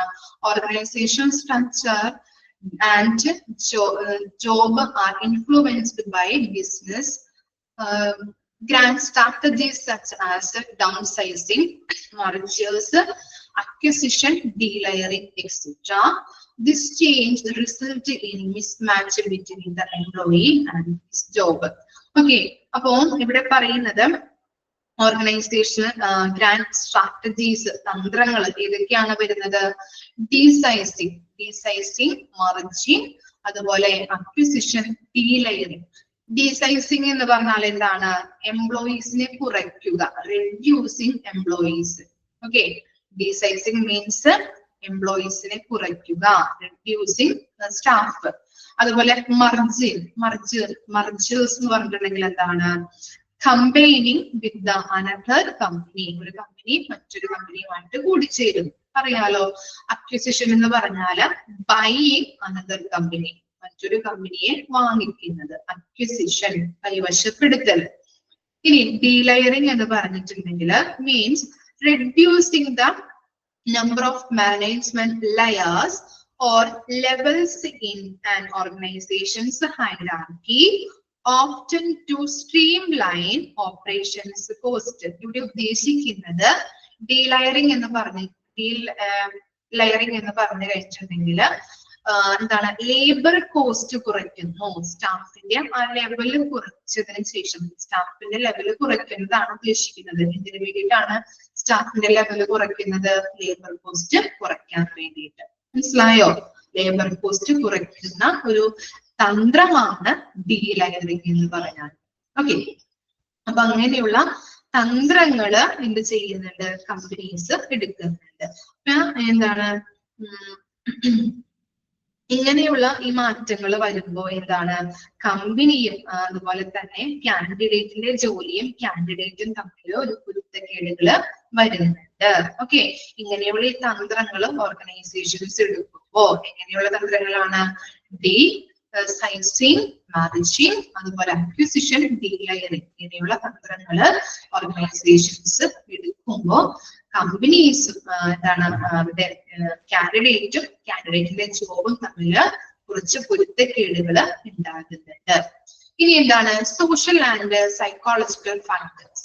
Mismatch sometimes it also due to social and psychological factors involved in the team work or group formation. നമ്മളൊരു ഗ്രൂപ്പ് ഫോർമേഷനോ അല്ലെങ്കിൽ ടീം വർക്ക് ആയിട്ടോ എന്തെങ്കിലും കാര്യങ്ങൾ ചെയ്യാനായിട്ട് തുടങ്ങി കഴിഞ്ഞിട്ടുണ്ടെങ്കിൽ ഇപ്പൊ ഒരു സോഷ്യൽ ആയിട്ടോ അല്ലെങ്കിൽ സൈക്കോളജിക്കൽ ഫാക്ടേഴ്സ് നമുക്ക് ചിലപ്പോ എന്താണ് കോൺഫ്ലിക്റ്റ് ഒക്കെ ഉണ്ടാകുന്ന സന്ദർഭത്തിൽ എന്തെങ്കിലും കോൺഫ്ലിക്റ്റ് ഓർഗനൈസേഷനിൽ ഉണ്ടായി കഴിഞ്ഞിട്ടുണ്ടെങ്കിൽ ഇങ്ങനെയുള്ള ഗ്രൂപ്പ് വർക്കോ അല്ലെങ്കിൽ ഗ്രൂപ്പ് ഫോർമേഷനോ ടീം വർക്കോ ഒക്കെ ആയിട്ട് എന്തെങ്കിലും വർക്ക് ചെയ്യുകയാണെങ്കിൽ എന്താണ് അവര് തമ്മിൽ പൊരുത്തക്കേടുകൾ ഉണ്ടാവാൻ സാധ്യതയുണ്ട് അല്ലെ. ഇല്ലേ, കോൺഫ്ലിക്റ്റ് ഉണ്ടായിട്ടുണ്ട് ആദ്യം, അതിനുശേഷം ഇങ്ങനെയുള്ള ടീം വർക്ക് ആയിട്ട് വല്ല ജോലികളും കമ്പനീസ് തന്നു കഴിഞ്ഞിട്ടുണ്ടെങ്കിൽ എന്താണ് നല്ല രീതിയിൽ അത് പ്രവർത്തനങ്ങൾ മുന്നോട്ട് പോകില്ല അല്ലെ. ഓരോരുത്തരും ചിലപ്പോ അടിപിടി ഉണ്ടാവാൻ സാധ്യതയുണ്ട്, അല്ലെങ്കിൽ കോൺഫ്ലിക്റ്റ് ഉണ്ടാകുന്നുണ്ടെങ്കിലും പൊരുത്തക്കേടുകൾ ടീമിലെ മെമ്പേഴ്സ് തമ്മിൽ പൊരുത്തക്കേടുകൾ ഉണ്ടെങ്കിൽ നല്ല രീതിയിൽ അവർക്ക് എന്താണ് ഫിനിഷ് ആക്കാനായിട്ട് പറ്റില്ല. ഇനി നെക്സ്റ്റ് ആണ് nature of job. Another problem with placement is that the focus is on the individual rather than the job. More often the individual does not work without the influence of others. The kind of job will determine whether the employee works with the autonomy or is dependent on others. അപ്പൊ എന്താണ് ഇതിൽ പറയുന്നത്, ഈ nature of ജോബിന്റെ സ്വഭാവം അല്ലെ. പ്ലേസ്മെന്റിന്റെ ഒരു പ്രശ്നം, മറ്റൊരു പ്രശ്നം എന്നത് എന്താണ്, ജോലിയേക്കാൾ വ്യക്തിയാണ് ശ്രദ്ധ കേന്ദ്രീകരിച്ചിരിക്കുന്നത്. ജോലിയിലല്ല, വ്യക്തിയിലാണ് ശ്രദ്ധ കേന്ദ്രീകരിച്ചിരിക്കുന്നത്. അതുകൊണ്ട് തന്നെ പലപ്പോഴും മറ്റുള്ളവരുടെ സ്വാധീനമില്ലാതെ വ്യക്തി പ്രവർത്തിക്കുന്നില്ല അല്ലെ. എന്താണ്, മറ്റുള്ളവരുടെ സ്വാധീനത്തോടെ വേണം വ്യക്തികൾ പ്രവർത്തിക്കാനായിട്ട്. അവർക്ക് ഗൈഡൻസ് കൊടുക്കാനായിട്ട് മറ്റുള്ളവരെ ആശ്രയിക്കണം അല്ലെ. അവര് പറയുന്നതനുസരിച്ച് വ്യക്തികൾക്ക് അവിടെ വർക്ക് ചെയ്യാനായിട്ട് പറ്റുള്ളൂ. ഇനി ജോലിയുടെ തരം അനുസരിച്ചായിരിക്കാം ജീവനക്കാരൻ സ്വയം ഭരണത്തോടെ പ്രവർത്തിക്കുന്നുണ്ടോ ഇല്ലയോ എന്ന് മറ്റുള്ളവരെ ആശ്രയിച്ചിട്ടുണ്ടോ എന്ന് നിർണ്ണയിക്കുന്നത്. ഓക്കെ, ജോലിയുടെ തരം അനുസരിച്ച് ഇപ്പൊ സീക്വൻഷ്യൽ ആയിട്ട് ചെയ്യുന്ന വർക്കൊക്കെ ആണെങ്കിൽ ഇപ്പൊ അടുത്ത ഇതിൽ പഠിക്കും, അടുത്ത പോർഷനിൽ പഠിക്കും എന്താണ് നമ്മളൊരു വർക്ക് കമ്പനിയിൽ ഇപ്പോ എന്താണ് ഒരു പ്രൊഡക്റ്റിന്റെ മാനുഫാക്ചറിങ് ആയിട്ടുണ്ടെങ്കിൽ എന്താണ് അത് സീക്വൻഷ്യൽ വർക്കാണ് അല്ലെ. അപ്പൊ മറ്റുള്ളവരെ വർക്ക് കഴിഞ്ഞതിന് ശേഷം അടുത്ത ആൾക്ക് അത് ചെയ്യാൻ പറ്റുള്ളൂ. അടുത്തിപ്പോ സോപ്പിന്റെ ഒരു പാക്കിംഗ് ആണെങ്കിൽ അല്ലെങ്കിൽ സോപ്പ് ഉണ്ടാക്കുന്നതാണെങ്കിൽ അത് ഫൈനൽ പ്രൊഡക്റ്റ് ആക്കി അത് പാക്ക് ചെയ്ത് മാറ്റണം അല്ലെ, മാർക്കറ്റിൽ കൊണ്ടുപോയി ഡിസ്ട്രിബ്യൂട്ട് ചെയ്യണം. അപ്പൊ സോപ്പ് കിട്ടാനായിട്ട് പാക്കിംഗ് ഏരിയ ആണെങ്കിൽ എന്താണ് സോപ്പ് അത് ഫൈനൽ പ്രൊഡക്റ്റ് ആക്കിയിട്ട് കിട്ടിയാൽ മാത്രമേ നമുക്ക് പാക്ക് ചെയ്യാൻ പറ്റുള്ളൂ. അപ്പൊ മറ്റുള്ളവരെ ആശ്രയിച്ചിരിക്കുന്നുണ്ട് കേട്ടോ. ജോലിയുടെ തരവും ഇതൊക്കെ നോക്കിയിട്ടാണ് ആ ജോബിന്റെ സ്വഭാവം നിർണ്ണയിക്കുന്നത്. ഓക്കെ, ഇനി എന്താ പറയുന്നത്, 3 types of job in this context are as follows. 3 കാര്യങ്ങളാണ് അവിടെ പറയുന്നത്. അതുകൂടി പറഞ്ഞിട്ട് ഫൈൻഡ് ചെയ്യാം കേട്ടോ. Independent. In certain cases, job are independent. കുറച്ച് എന്താണ് സർട്ടേൺ കേസിൽ എന്താണ് ജോബ് സ്വതന്ത്രമായിട്ടാണ്, ഇൻഡിപെൻഡന്റ് ആണെന്നാണ് പറയുന്നത്. For example postal service or field test, field സെയിൽസിലൊക്കെ എങ്ങനെയാണ് നമ്മളിവിടെ വിൽക്കാൻ പറ്റുന്ന ആൾക്കാരൊക്കെ എങ്ങനെയാണ് അവരുടെ സ്വന്തം ഇഷ്ടപ്രകാരം അവർ തന്നെയാണല്ലോ വരുന്നത്. അതുപോലെ തന്നെ പോസ്റ്റൽ സർവീസിലായാലും എന്താണ് ഇൻഡിവിജ്വൽ ആയിട്ടാണ് പ്രവർത്തിക്കുന്നത്. അപ്പൊ അവരുടെ വർക്ക് ചെയ്യാനായിട്ട് അവർക്ക് സ്വാതന്ത്ര്യമുണ്ട്. ഓക്കെ, അതുപോലെ തന്നെ എന്താ പറയുന്നത്, in such condition the activity of one work do not depend on the activities on other workers. അല്ലെ, ഇതിൽ എന്താണ് മറ്റു ഒരു വ്യക്തികളെ ഡിപ്പെൻഡ് ചെയ്യാതെയാണ് ഇവര് പ്രവർത്തിക്കുന്നത്, അതായത് വർക്കും കാര്യങ്ങളും ചെയ്യുന്നത് അല്ലെ, ഇൻഡിവിജ്വൽ ആയിട്ടാണ്. This problem of the placement is simple as solution for it has been developed. അപ്പൊ എന്താ പറയുന്നത്, അങ്ങനെ അത്തരത്തിലുള്ള സാഹചര്യത്തില് തൊഴിലാളികളുടെ പ്രവർത്തനങ്ങൾ മറ്റു തൊഴിലാളികളെ ആശ്രയിക്കുന്നില്ല എന്നാണ് അവർ ഉദ്ദേശിക്കുന്നത്. അപ്പോ എന്താണ് ഇവിടെ പറയുന്നത്, ഇൻഡിപെൻഡന്റ് ആണെങ്കിൽ അവരുടെ വർക്കും കാര്യങ്ങളും ചെയ്യാനായിട്ട് അവർക്ക് സ്വാതന്ത്ര്യമുണ്ട്.